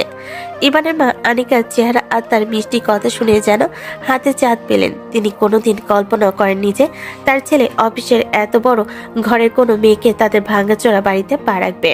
তিনি খুব ব্যস্ত হয়ে আনিকাকে ঘরের ভেতর নিয়ে যাওয়ার তোড়জোড় শুরু করলেন। আনিকাও খুব সহজভাবে তার ময়লা ধরা আঁচলটা সরিয়ে ভেতরে পা রাখলো। ইভান, দাঁড়িয়ে আছিস কেন?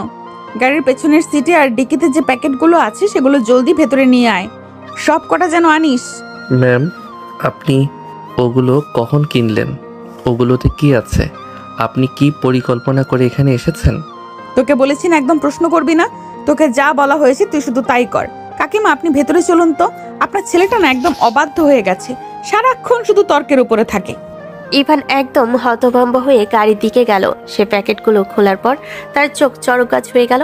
সেখানে দামি দামি ফলের ঝুড়ি, ইভানের বাবার জন্য নতুন পাঞ্জাবি লুঙ্গি আর ইভানের মায়ের জন্য খুব দামি কাতান শাড়ি, এমনকি রান্নার জন্য দামি ঘি আর মশলাপাতিও বাদ যায়নি। ইভান কিছুতেই মেলাতে পারছিল না যে এই সেই আনিকা যে সকালে তাকে কুকুরের মতো অপমান করেছিল।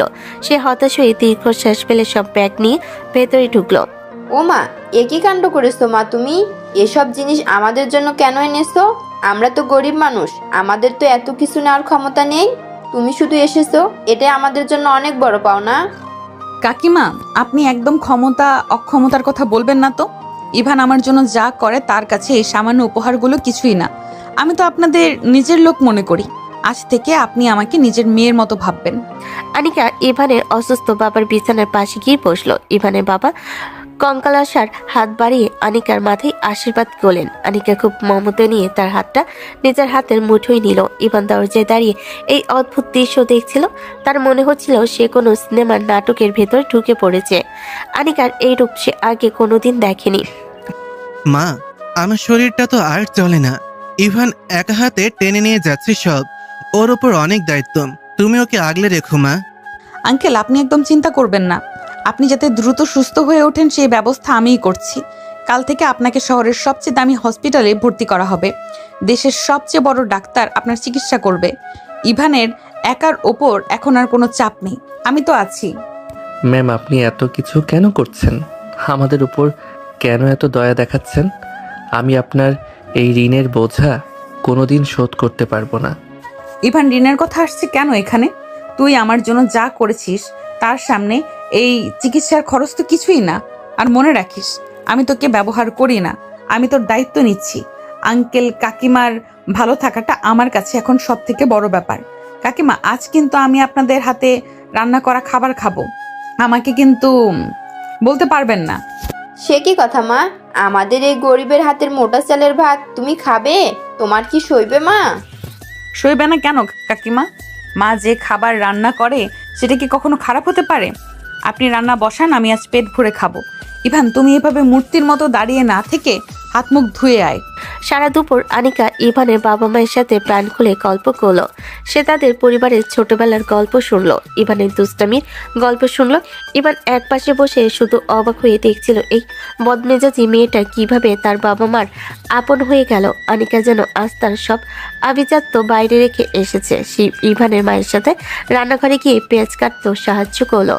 ইভানের বাবা মা খুশিতে কাঁদছিলেন, কারণ তারা কোনোদিনও ভাবেনি এমন একজন ফ্রেস্তার মতো মেয়ে তাদের দুঃসময়ে পাশে দাঁড়াবে। ম্যাম, সত্যি করে বলুন তো, আপনি আজ কেন এমন করছেন? সকালে তো আপনি আমাকে বললেন আমি আপনার জুতোর যোগ্য নই, আর এখন আমার মা বাবার সামনে নিজেকে দেবী প্রমাণ করছেন কেন? ইভান, আমি সকালে কি বলেছি সেটা ওই রুমের ভেতরেই শেষ। বাইরে আমি কে সেটা তুই ভালো করেই জানিস। আমি তোকে কষ্ট দিতে পারি, কিন্তু তোর পরিবারকে না। তাদের হাসি মুখ দেখলে আমার ভালো লাগছে। আর তোকে কবজায় রাখার জন্য এর থেকে ভালো উপায় আর কি হতে পারে বলতো? এখন চল, অনেক খিদে পেয়েছে। এবার আনিকার কথা শুনে থমকে গেল। সে বুঝতে পারলো না আনিকা কি সত্যি তাদের প্রতি দয়া দেখাচ্ছে, নাকি তাকে আবেগ দিয়ে মিলাকমিল করে আজীবন নিজের গোলাম করে রাখতে চাইছে। কিন্তু যাই হোক না কেন, তার অসুস্থ বাবার চিকিৎসার সুযোগ আর মায়ের মুখে সেই হাসিটুকু ইভানের কাছে পৃথিবীর সব থেকে বড় প্রাপ্তি ছিল।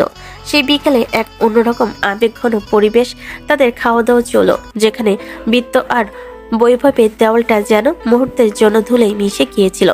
দিনটা ছিল ইভানের জীবনের সব থেকে বিস্ময়কর দিন। আনিকা যেভাবে তার সাধারণ বাবা মায়ের সাথে মিশে গিয়েছিল তা কোনো গল্পের মতো মনে হচ্ছিল। সন্ধ্যা ঘনিয়ে আসায় বিদায়ের সময় হয়ে এলো। ইভানের বাবা মার চোখের কোণে জল নিয়ে বিদায় জানাতে দরজায় এসে দাঁড়ালেন। আনিকা যাওয়ার জন্য তৈরি হয়েও হঠাৎ থেমে গেল। সে মাথা নিচু করে ইভানের বাবা এবং মায়ের পা ছুঁয়ে সালাম করলো। আঙ্কেল কাকিমা, যাওয়ার আগে আপনাদের একটা কথা বলা দরকার। আসলে আপনাদের কাছ থেকে একটা বড় সত্য লুকানো হয়েছে। আমি আপনাদের বাড়িতে শুধু ইভানের ম্যাডাম বা আহমেদ চৌধুরীর মেয়ে হিসেবে আসিনি। আমার আরও একটা পরিচয় আছে। আমি আপনাদের পরিবারের সদস্য, আপনাদের পুত্রবধূ আর ইভানের স্ত্রী। আনিকার মুখে এই কথা শুনে ইভানের বাবা মা দুজনেই যেন আকাশ থেকে পড়লেন। তার স্তম্ভিত হয়ে একবার আনিকার দিকে আর একবার ইভানের দিকে তাকাতে লাগলেন। ইভান তখন পাথরের মতো দাঁড়িয়েছিল। তার বাবা কাপা কাপা গলায় ইভানের দিকে তাকিয়ে ইশারায় জানতে চাইলেন বিষয়টা সত্য কিনা। ইভান নিরুপায় হয়ে চোখে ইশারায় হ্যাঁ জানালো। ইভান, এই তুই কি বলছিস বাবা? এই রাজকন্যার মতো মেয়ে আমাদের বাড়ির বউ? আমরা তো কিছুই জানতাম না। মা আনিকা, এটা কিভাবে সম্ভব হলো? কাকিমা, আসলে আমরা একে অপরকে ভালোবেসে বিয়ে করেছি। পরিস্থিতি এমন ছিল যে তখন কাউকে জানানোর সুযোগ ছিল না। আপনারা কষ্ট পাবেন বলে ইভানও মুখ খুলেনি, কিন্তু আমার মনে হলো আপনাদের এই সত্যটা জানানো উচিত। আপনারা কি আমাকে আপনাদের বউ হিসেবে মেনে নেবেন? আনিকা খুব কৌশলে জোর করে বিয়ের বিষয়টি লুকিয়ে গেল। সে এমনভাবে কথাগুলো বলল যেন তারা সত্যি একে অপরের প্রেমে মজে এই কাজ করেছে। ইভানের মা তখন আবেগে ভাসছেন, তার দু চোখ দিয়ে অঝরে জল পড়ছে। তিনি আনিকার কপালে হাত রেখে দোয়া করতে লাগলেন। মা গো, আমার মতো ভাগ্যবতী মা আর কে আছে? তুই আমার ঘরের বউ হয়ে আসবি এটা তো স্বপ্নেও ভাবিনি। কিন্তু মা, আমার তো বুকটা ফেটে যাচ্ছে। তুই আমাদের বউ হয়ে এই প্রথম বাড়িতে আসলি, অথচ তোকে বরণ করে নেওয়ার বা কোনো উপহার দেওয়ার ক্ষমতা আমাদের নেই। তোকে দেওয়ার মতো একটা সোনার গয়নাও এই গরিব মায়ের কাছে নেই মা। আনিকা এক মুহূর্ত দেরি না করে ইভানের মায়ের হাত দুটো জড়িয়ে ধরল। সে আলতো করে ইভানের মাকে বুকে টেনে নিয়ে জড়িয়ে ধরল।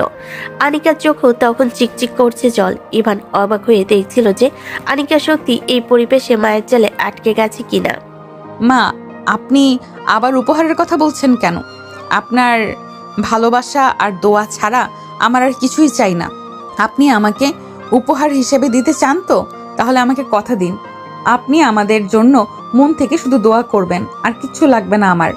ঠিক আছে মা, তোর দাবি সই, তবে আমারও একটা আবদার আছে।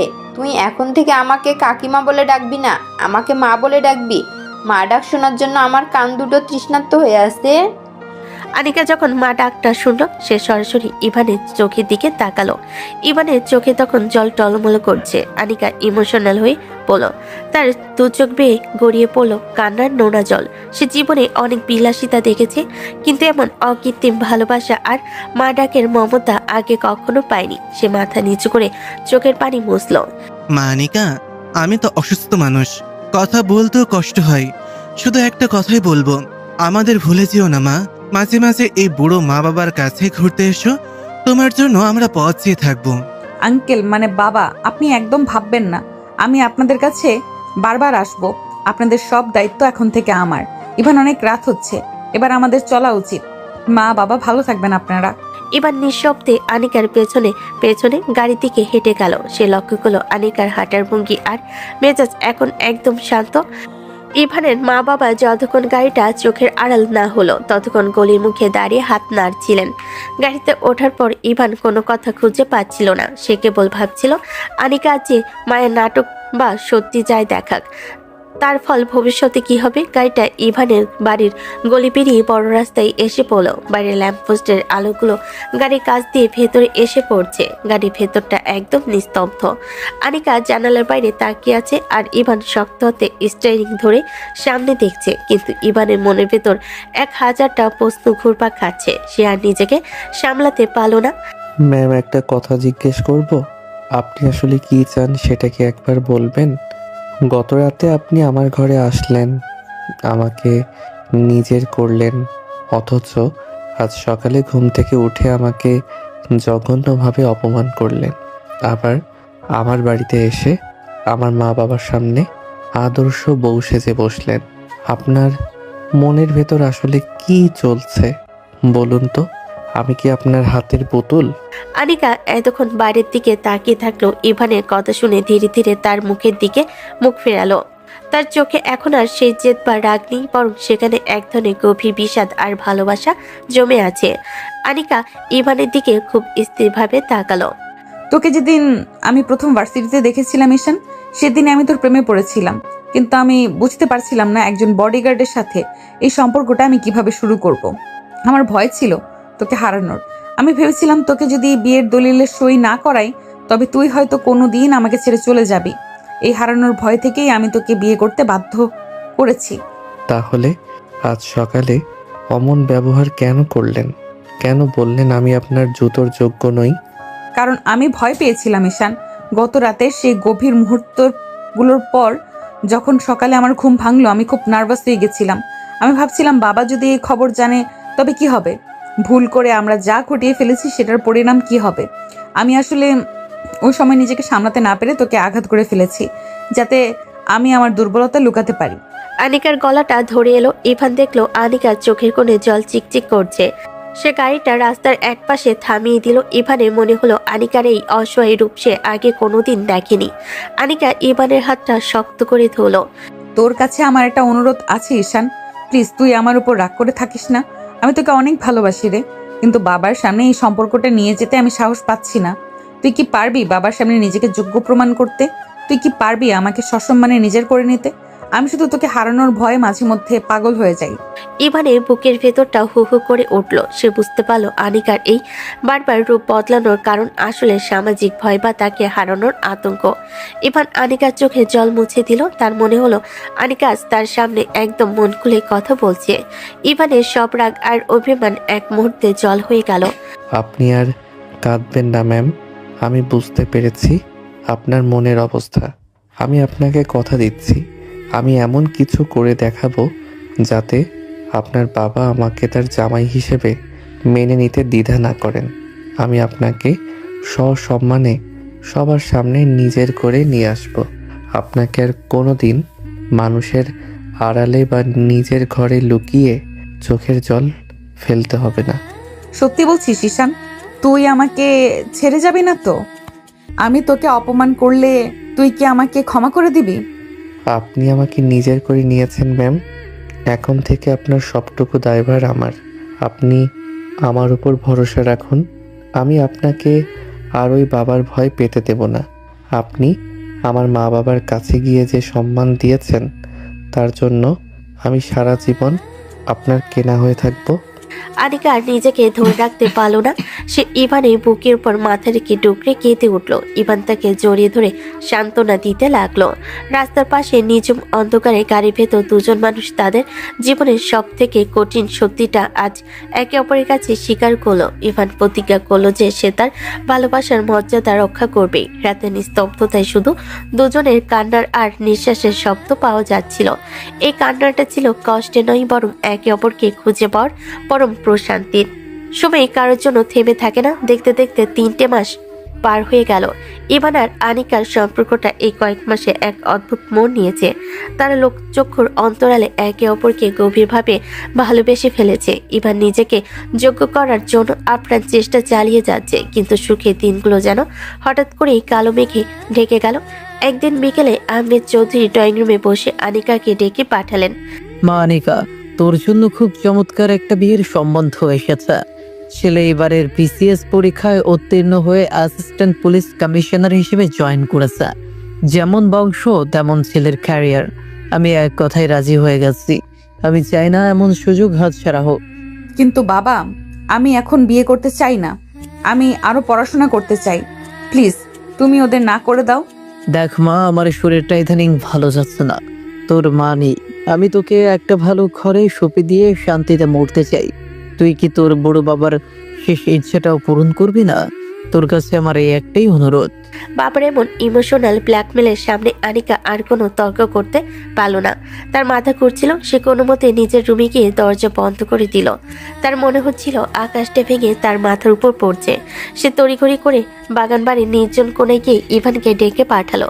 ইভান আসতেই আনিকা কাঁদতে কাঁদতে সব ঘটনা তাকে খুলে বলল। ম্যাম, আসলে এটাই হওয়ার ছিল। আপনি বড় ঘরের মেয়ে, আপনার জন্য তো এমনই রাজপুত্র আসবে। ছেলে পুলিশ অফিসার, তার অনেক সম্মান। আমার মতো বডিগার্ডের সাথে আপনার কোনো ভবিষ্যৎ নেই ম্যাম। তুই এসব কি বলছিস ইভান? তুই জানিস না আমি তোকে কতটা ভালোবাসি। তুই কি চাস আমি অন্য কাউকে বিয়ে করি? আপনি আর কি করবেন ম্যাডাম? যখন আপনার জন্য এত ভালো অপশন চলে এসেছে, তখন বাবার অবাধ্য হওয়া আপনার ঠিক হবে না। আপনি রাজি হয়ে যান, আমার কথা ভুলে যান। আমি তো সামান্য একটা বডিগার্ড মাত্র। আমাকে দিয়ে আর কি হবে? আমি কোনো দিন ওই পুলিশ অফিসারের সমান হতে পারবো না। আপনি আমাকে ভুলে গিয়ে নতুন জীবন শুরু করুন। ইভানের মুখে এমন নির্লিপ্ত কথা শুনে আনিকা যেন নিজের হিতাহিত জ্ঞান হারিয়ে ফেল। সে রাগে আর অপমানে ফেটে পড়ল। সে পাগলের মতো এগিয়ে গিয়ে ইভানের শার্টের কলারটা 2 হাত দিয়ে শক্ত করে চেপে ধরল। ইভান স্তব্ধ হয়ে আনিকার বিধ্বস্ত চেহারার দিকে তাকিয়ে রইল। আনিকার চোখ দিয়ে তখন অঝরে জল ঝরছে। তুই আমাকে ফিরিয়ে দিচ্ছিস ঈশান? তুই একবারও ভাবলি না আমার কি হবে? আমি তোকে নিজের স্বামী মেনে নিয়েছি, তোকে নিজের সবটুকু দিয়েছি, আর আজ যখন বিপদ এসেছে তুই আমাকে বলছিস অন্য কাউকে বিয়ে করতে। তুই কি এতটাই কাপুরুষ? ম্যাম, বাস্তবটা বোঝার চেষ্টা করুন। আপনার বাবা কোনোদিন আমাকে মেনে নেবেন না। আপনি কেন নিজের জীবনটা আমার জন্য নষ্ট করবেন? চুপ কর, একদম চুপ কর। জীবন নষ্ট তো হবেই, কিন্তু আমি তোকে ছাড়া অন্য কাউকে কল্পনা করতে পারি না। তুই আমাকে বিয়ের কাগজে সই করিয়েছিস, আমার বাবা মার কাছে গিয়ে বৌমা ডাক শুনেছিস, এখন সব দায়িত্ব ভুলে গিয়ে পালাচ্ছিস। তুই যদি আমাকে সাহায্য না করিস তবে আমি নিজেকে শেষ করে ফেলবো ইভান। আনিকা পুরো ভেঙে পড়ল। সে ইভানের বুকের উপর মাথা রেখে ডুকরে কাঁদতে লাগলো। ইভান পাথরের মতো দাঁড়িয়ে রইল, কিন্তু তার নিজের বুকের ভেতরটাও যেন ছাই হয়ে যাচ্ছিল। সে বুঝতে পারছে না সে আনিকাকে কিভাবে রক্ষা করবে। আনিকা এখন অদূর সাগরে পড়েছে। একদিকে তার বাবার জেদ, অন্যদিকে ইভানের এই অসহায় আত্মসমর্পণ। আনিকার কান্না যেন থামতে চাইছিল না। ইভান ধীরে ধীরে তার হাত দুটো আনিকার পিঠে রাখলো, কিন্তু তার মুখে কোনো কথা নেই। দিনগুলো যেন বিষের মতো কাটছে আনিকার। সে বারবার ইভানকে বোঝানোর চেষ্টা করছে, হাত পা ধরে কেঁদেছে, কিন্তু ইভান পাথর হয়ে আছে। ইভানের এক কথা সে তার যোগ্য নয় এবং সে আহমেদ চৌধুরী বিশ্বাসে অমর্যাদা করতে পারবে না। অন্যদিকে আনিকা তার বাবার কাছে গিয়ে অনেক কান্নাকাটি করেছে, কিন্তু আহমেদ চৌধুরী তার সিদ্ধান্তে অটল। তিনি মনে করেছেন আনিকা জেদ করছে এবং বিয়ের পর সব ঠিক হয়ে যাবে। মা আনিকা, আমি তোর কোনো কথা শুনবো না। ছেলে পক্ষ থেকে ফোন এসেছিল, আগামী সপ্তাহে তারা তোকে দেখতে আসবে। সব চূড়ান্ত হয়ে আছে, শুধু দেখার ফর্মালিটি বাকি। তুই মানসিক প্রস্তুতি নিয়ে রাখ। আমি চাই না আমার মান সম্মান ধুলো মিশিক। বাবার কথা শুনে আনিকার মনে হলো তার পায়ের তলা থেকে মাটি সরে যাচ্ছে। সে স্তব্ধ হয়ে নিজের ঘরে হেঁটে গেল। আগামী সপ্তাহ, তার মানে হাতে মাত্র কয়েকটা দিন আছে। আনিকা নিজের ঘরে ঢুকে ভেতর থেকে দরজা আটকে দিল। তার মনে হচ্ছিল সারা পৃথিবী তার বিরুদ্ধে ষড়যন্ত্র করছে। সে যাকে নিজের অস্তিত্বের চেয়ে বেশি ভালোবাসে, সে ইভান আস্তাকে আগলে রাখার বদলে দূরে ঠেলে দিচ্ছে। এরপর থেকে আনিকা নিজের ঘরে দরজার খুলো না। সে খাওয়া দাওয়া একদম বন্ধ করে দিল। কাজে লোক খাবার নিয়ে দরজায় করা নাড়লেও সে চিৎকার করে তাদের তাড়িয়ে দেয়। রাতের পর রাত সে দু চোখের পাতা এক করতে পারে না। অন্ধকারের দিকে তাকিয়ে সে শুধু ভাবে ইভান কিভাবে পালো এত নিষ্ঠুর হতে। তার চোখের নিচে গভীর কালি পড়ে গিয়েছে, গাল দুটো ভেঙে ভেতরে ঢুকে গেছে। আয়নায় নিজের চেহারা দেখে সে নিজেই চিনতে পারে না। ইভান, তুই কি একবারও আমার কথা ভাববি না? তুই কি আসবি না আমাকে এই নরক থেকে বাঁচাতে? আমি তোকে ছাড়া অন্য কাউকে ছোঁয়ার অনুমতি কোনোদিন দিতে পারবো না। তুই কেন বুঝছিস না যে আমি মরে যাব? আনিকা পাগলের মতো ইভানের ফোনে বারবার মেসেজ পাঠাতে লাগলো, কিন্তু ইভান কোনো উত্তর দিচ্ছে না। ইভান দরজার ওপাশে বডিগার্ড হিসেবে ডিউটি দিয়ে যাচ্ছে ঠিকই, কিন্তু সে ভেতরে ঢুকছে না। আনিকা রুমের ভেতর থেকে কান্নার আওয়াজ পেল। ইভান বাইরে থেকে হাত মুঠো করে দাঁড়িয়ে থাকে। ইভানের নিজেরও যে বুক ফেটে যাচ্ছে সেটা কাউকে দেখানোর মতো নয়। আনিকা ড্রেসিং টেবিলের সব জিনিসপত্র আস্তে ভেঙে ফেল। কাঁচের টুকরো তার হাত কেটে রক্ত ঝরছে, কিন্তু সেই যন্ত্রণার চেয়েও মনের যন্ত্রণা তার কাছে অনেক বেশি বড়। 4 দিন কেটে গেল। আনিকা বিছানা থেকে ওঠার শক্তিও হারিয়ে ফেলেছে। শরীরে পুষ্টি নেই, মনে শান্তি নেই। তার বাবা বারবার দরজার বাইরে এসে ডাকাডাকি করছেন, কিন্তু আনিকা সাড়া দিচ্ছে না। সে শুধু বালিশে মুখ গুজে ডুকরে কাঁদছে। তার মনে শুধু পড়ছে ইভানের সেই হাসি মাখা মুখ আর তাদের কাটানো সেই রোমান্টিক রাতটার কথা। সব যেন একটা দুঃস্বপ্ন হয়ে তাকে গিলে খাচ্ছে। আনিকা বুঝতে পারছে না আগামী সপ্তাহে যখন তাকে দেখতে আসা হবে তখন সে সেই পরিস্থিতি কিভাবে মোকাবিলা করবে। বাড়ির সবাই অস্থির হয়ে উঠেছে আনিকার এই অবস্থা দেখে, কিন্তু আনিকা কারোর কোনো সান্ত্বনা মানছে না। তার অবদ্ধ মন শুধু একজনকে চাইছে, কিন্তু সেই মানুষটি যেন প্রতিজ্ঞা করেছে সে আর কোনোদিন আনিকার হাত ধরবে না। আনিকা ঝাপসা চোখে জানালার দিকে তাকিয়ে রইল। বাইরের আকাশটা অনেক পরিষ্কার, কিন্তু তার জীবনে এখন শুধু নিকষ কালো অন্ধকার। সে কি পারবে এই বিয়ে আটকাতে, নাকি ভাগ্যের কাছে তাকে শেষ পর্যন্ত হার মানতে হবে? দিনটি অবশেষে চলে এলো, যে দিনটিকে আনিকা তার জীবনের সবথেকে অভিশপ্ত দিন বলে মনে করছে। বাড়ির প্রতিটি কোণ আজ আলো দিয়ে সাজানো হয়েছে। ড্রয়িং রুমে মেহমানদের আপ্যায়নের জন্য দামি দামি খাবার আর মিষ্টির গন্ধে মোমো করছে, অথচ আনিকার ঘরটা যেন একটা কবরের মতো নিস্তব্ধ। সে আয়নার সামনে বসে নিজের বিবর্ণ চেহারাটার দিকে তাকিয়ে আছে। তার মনে হচ্ছে আজ তার জীবনের শেষ দিন। আনিকা ড্রয়ার থেকে একটা ঘুমের ওষুধের পাতা বের করলো। সে ঠিক করে নিয়েছে সে নিজেকে শেষ করে দেবে। সে যখন হাতের তালুতে কয়েকটা ট্যাবলেট নিয়ে পানি গ্লাসটা হাতে নিল, ঠিক তখনই দরজায় সজোরে কড়া নাড়ল তার বাবা আহমেদ চৌধুরী। আনিকা থমকে গেল, গ্লাসটা তার হাতে কাঁপছে। মা আনিকা, তুই কি তৈরি হয়েছিস? ছেলে আর তার বাবা মা চলে এসেছেন। ছেলেটার কি চমৎকার ব্যক্তিত্ব রে মা, দেখলেই তোর পছন্দ হয়ে যাবে। আমি তোকে নিতে এসেছি, তুই আর দেরি করিস না, দ্রুত নিচে আয়। আমার মান সম্মান আজ তোর হাতে মা। আনিকা গ্লাসের দিকে তাকালো আর দরজার পাশে থাকা তার বাবার গলা স্বরে এক ধরনের অদ্ভুত কাতরতা অনুভব করলো। সে ভাবলো সে যদি আজ মরে যায় তবে তার এই বৃদ্ধ বাবার কি হবে। তার করুণ মুখটা আনিকার চোখের সামনে ভেসে উঠল। আনিকার হাত থেকে ওষুধের ট্যাবলেটগুলো মেঝেতে পড়ে গেল। সে আজ মরতে পারল না, কিন্তু সে মনে মনে একটা কঠিন সংকল্প করলো। বাবা, আজ তোমার মুখের দিকে তাকিয়ে আমি নিজেকে শেষ করলাম না, কিন্তু এই অপমানের গ্লানি নিয়ে আমি বাঁচতে পারবো না। আজ রাতের অন্ধকার নামলে আমি চিরকালের জন্য সব ঝামেলা শেষ করে দিব। তখন আর আমাকে জোর করার মতো কেউ থাকবে না। ঠিক এমন সময় মাহিয়া রুমে ঢুকলো। মাহিয়া দেখলো আনিকা চোখ দুটো রক্তবর্ণ হয়ে আছে। সে কোনো কথা না বলে আনিকাকে টেনে নিয়ে ড্রেসিং টেবিলের সামনে বসালো। মাহিয়া অনেক চেষ্টা করে মেকআপ দিয়ে আনিকার চোখের নিচের কালি ঢাকার চেষ্টা করলো। আনিকা পাথরের মতো বসে রইল। সে কোনো বাধা দিল না, কোনো কথা বলল না। মাহিয়া তাকে একটা দামি লাল রঙের বেনারসি শাড়ি পরিয়ে দিল। আনিকা, চল নিচে চল, সবাই তোর জন্য অপেক্ষা করছে। তুই কেন বুঝতে পারছিস না যে তোর বাবা কত খুশি আস? অন্তত ওনার দিকে তাকিয়ে একটু হাসার চেষ্টা করিস। আনিকা মাহিয়ার হাতে ভর দিয়ে ধীরে ধীরে সিঁড়ি দিয়ে নিচে নামতে লাগলো। মাথা তার নিচু, নিচ থেকে হাসি ঠাট্টা আর আনন্দের আওয়াজ তার কানে বিষের মতো লাগছে। মেহমানদের গলার আওয়াজ আর চায়ের কাপের টুংটাং শব্দে বাড়িটা গম গম করছে। ইভান তখন দরজার এক কোণে ডিউটি দিচ্ছে। আনিকা সিঁড়ি দিয়ে নামার সময় ইভানের পাশ দিয়ে গেল, কিন্তু সে একবারও ইভানের দিকে তাকালো না। ইভানের বুকের ভেতর তখন তুফান বইছে, কিন্তু সে তার পেশাদারিত্বের আড়ালে নিজেকে লুকিয়ে রেখেছে। মাহিয়া আনিকাকে সোফায় নিয়ে বসালো। আনিকা তখনও মাথা নিচু করে নিজের হাতের আঙ্গুলগুলো দেখছে। সে জানে না তার সামনে কে বসে আছে, এমনকি তার ছেলের নামটাও শোনার আগ্রহ সে হারিয়ে ফেলেছে। ড্রয়িং রুমের পরিবেশটা খুব রহস্যময় হয়ে উঠল। ছেলের বাবা আহমেদ চৌধুরীর সাথে খুব রসিয়ে রসিয়ে কথা বলছেন। চৌধুরী সাহেব, আপনার মেয়ে তো মাশাআল্লাহ অনেক সুন্দরী। আমার ছেলের সাথে ওকে খুব মানাবে। বাবা, তুই কিছু বলবি না? তোর তো হবু স্ত্রী, এবার তো কিছু জিজ্ঞাসা কর। আনিকা অনুভব করলো সামনের সোফায় বসা যে ছেলেটি নড়ে চড়ে বসলো। পুরো ঘটনা হঠাৎ নিস্তব্ধ হয়ে গেল। সবাই যেন ছেলের মুখ থেকে কিছু শোনার জন্য অপেক্ষা করছে। আনিকা মনে মনে ভাবলো, আজ রাতে যখন সে এই পৃথিবী ছেড়ে চলে যাবে, তখন এইসব আভিজাত্য আর বিয়ের নাটক অর্থহীন হয়ে যাবে। সে শুধু একটা সুযোগ খুঁজছে, কখন সে এই ভিড় থেকে বেরিয়ে নিজের রুমে গিয়ে শান্তিতে মরতে পারবে। রহস্যটা যেন আরো ঘনীভূত হতে লাগলো যখন ছেলেটি খুব দৃঢ় স্থির কণ্ঠে কথা বলা শুরু করলো।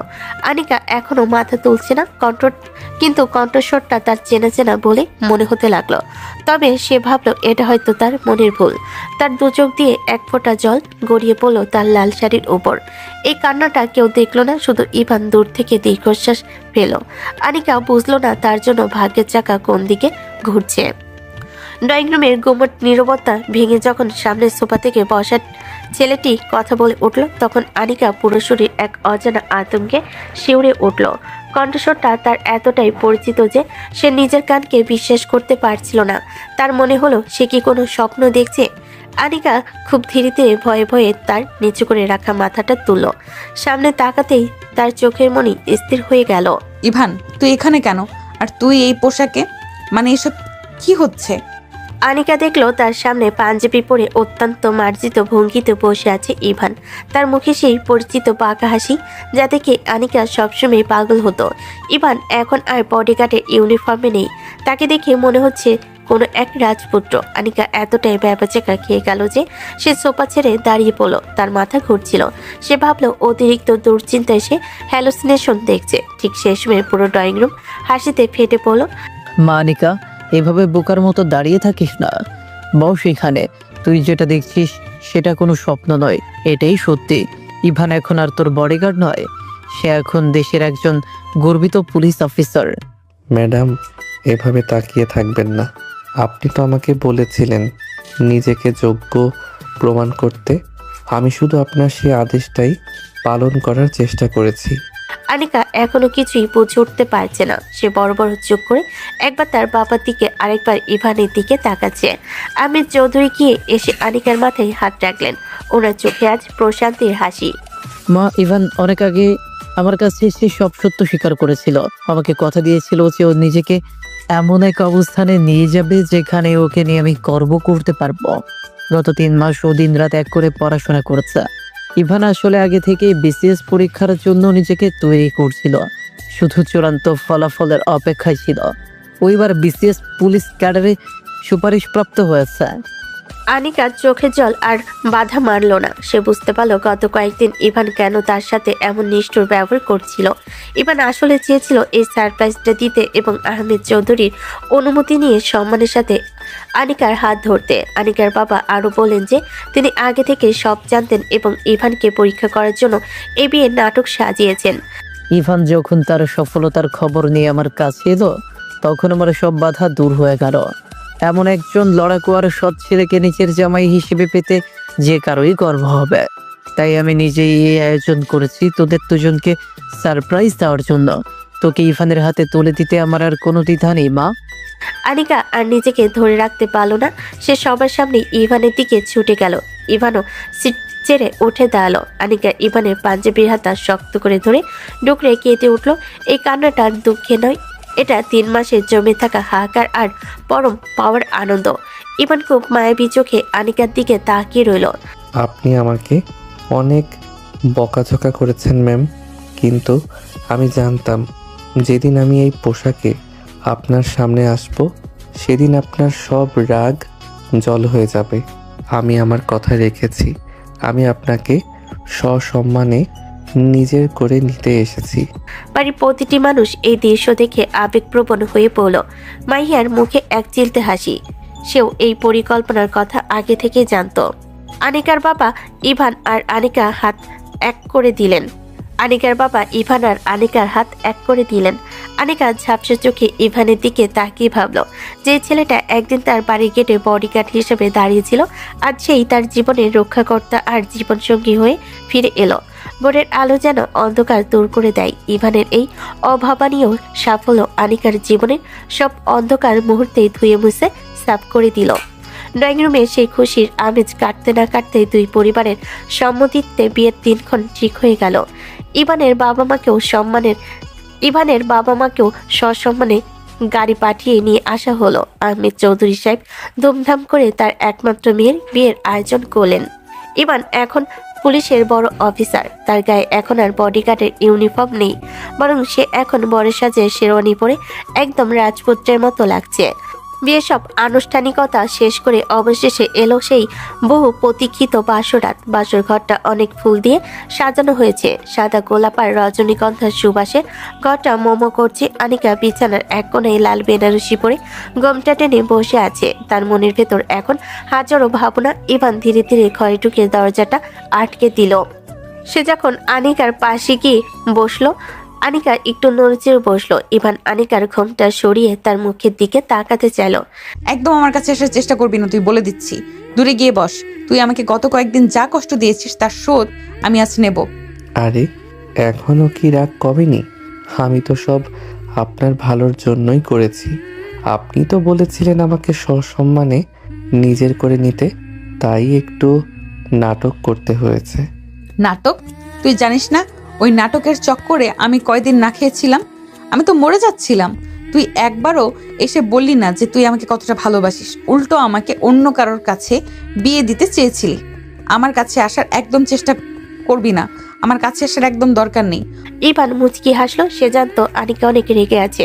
সে আলতো করে আনিকার 2 হাত নিজের হাতের মুঠোয় নিল। আনিকা হাত সরিয়ে নেওয়ার চেষ্টা করলো, কিন্তু ইভান আজ ছাড়ার পাত্র নয়। সে আনিকার চোখের দিকে তাকিয়ে খুব নরম গলায় কথা বলতে শুরু করলো। আপনি কি সত্যি চান আমি দূরে থাকি? এই দিনটার জন্য আমি কত কষ্ট করেছি তা কি আপনি জানেন না?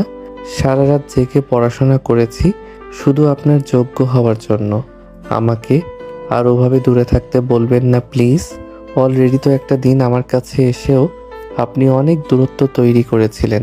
সেই যন্ত্রণার চেয়ে মৃত্যু অনেক ভালো। ওরে আমার দরদি রে, এখন তো পুলিশের বড় অফিসার হয়ে গেছিস, এখন তো আমাকে আর পাত্তা দিবি না, তাই না? আপনি আমার মালিক ছিলেন, এখন আপনি আমার অর্ধাঙ্গিনী। আমার পুরো পৃথিবীটা এখন আপনাকে ঘিরেই। আপনাকে ছাড়া আমি এক মুহূর্ত থাকতে পারবো না। প্লিজ আনিকা, আমাকে আর দূরে ঠেলে দেবেন না। আমি কথা দিচ্ছি আর কোনোদিন আপনাকে এক ফোঁটা চোখের জল ফেলতে দেব না। আনিকা যখন ইভানের চোখে মায়া দেখল, তখন তার সব রাগ এক মুহূর্তে জল হয়ে গেল। সে আর নিজেকে সামলাতে পারল না। আনিকা ইভানের বুকের উপর ঝাঁপিয়ে পড়ল এবং তাকে শক্ত করে জড়িয়ে ধরল। ইভানের বুকে সেই চেনা ধকধক শব্দটা আজ অনেক বেশি শান্ত আর আপন মনে হচ্ছে। ইভানও পরম আবেশে আনিকাকে নিজের বাহুবন্দী করে নিল। আপনি আমার জীবনের সব থেকে বড় প্রাপ্তি। বডিগার্ড থেকে আপনার স্বামী হওয়ার এই জার্নিটা আমার কাছে স্বপ্ন মনে হচ্ছে। আমি আপনাকে অনেক অনেক বেশি ভালোবাসি। আর কখনো আমাকে ছেড়ে যাবি না তো? ওই পুলিশ অফিসারের ভাব নিয়ে আমাকে ভয় দেখাবি না তো? কোনো দিন না। পুলিশ অফিসার তো সবার জন্য, কিন্তু আপনার কাছে আমি সেই পুরনো ইভানই থাকবো, যে সবসময় আপনার সুরক্ষায় নিজেকে বিলিয়ে দেবে। বাসর ঘরের মৃদু আলোতে দুই ভালোবাসার মানুষের মিলন হলো। আনিকা তার সব অভিমান আর কষ্ট ভুলে ইভানের গভীর প্রেমে নিজেকে সঁপে দিল। তাদের দুজনের নিঃশ্বাস একাকার হয়ে গেল। ইভান আনিকার কপালে একটি গভীর ভালোবাসার চিহ্ন এঁকে দিয়ে তাকে নিজের বিছানার সাথে আরো নিবিড়ভাবে জড়িয়ে নিল। রাতের নিস্তব্ধতা সাক্ষী হয়ে রইল তাদের এই পবিত্র বন্ধনের। সারা রাত তারা একে অপরের সাথে খুনসুটি আর ভালোবাসার গল্পে কাটিয়ে দিল। বডিগার্ড যখন জামাই হয় তখন সেই গল্পটা যে এত সুন্দর হতে পারে তা আজ পূর্ণতা পেল।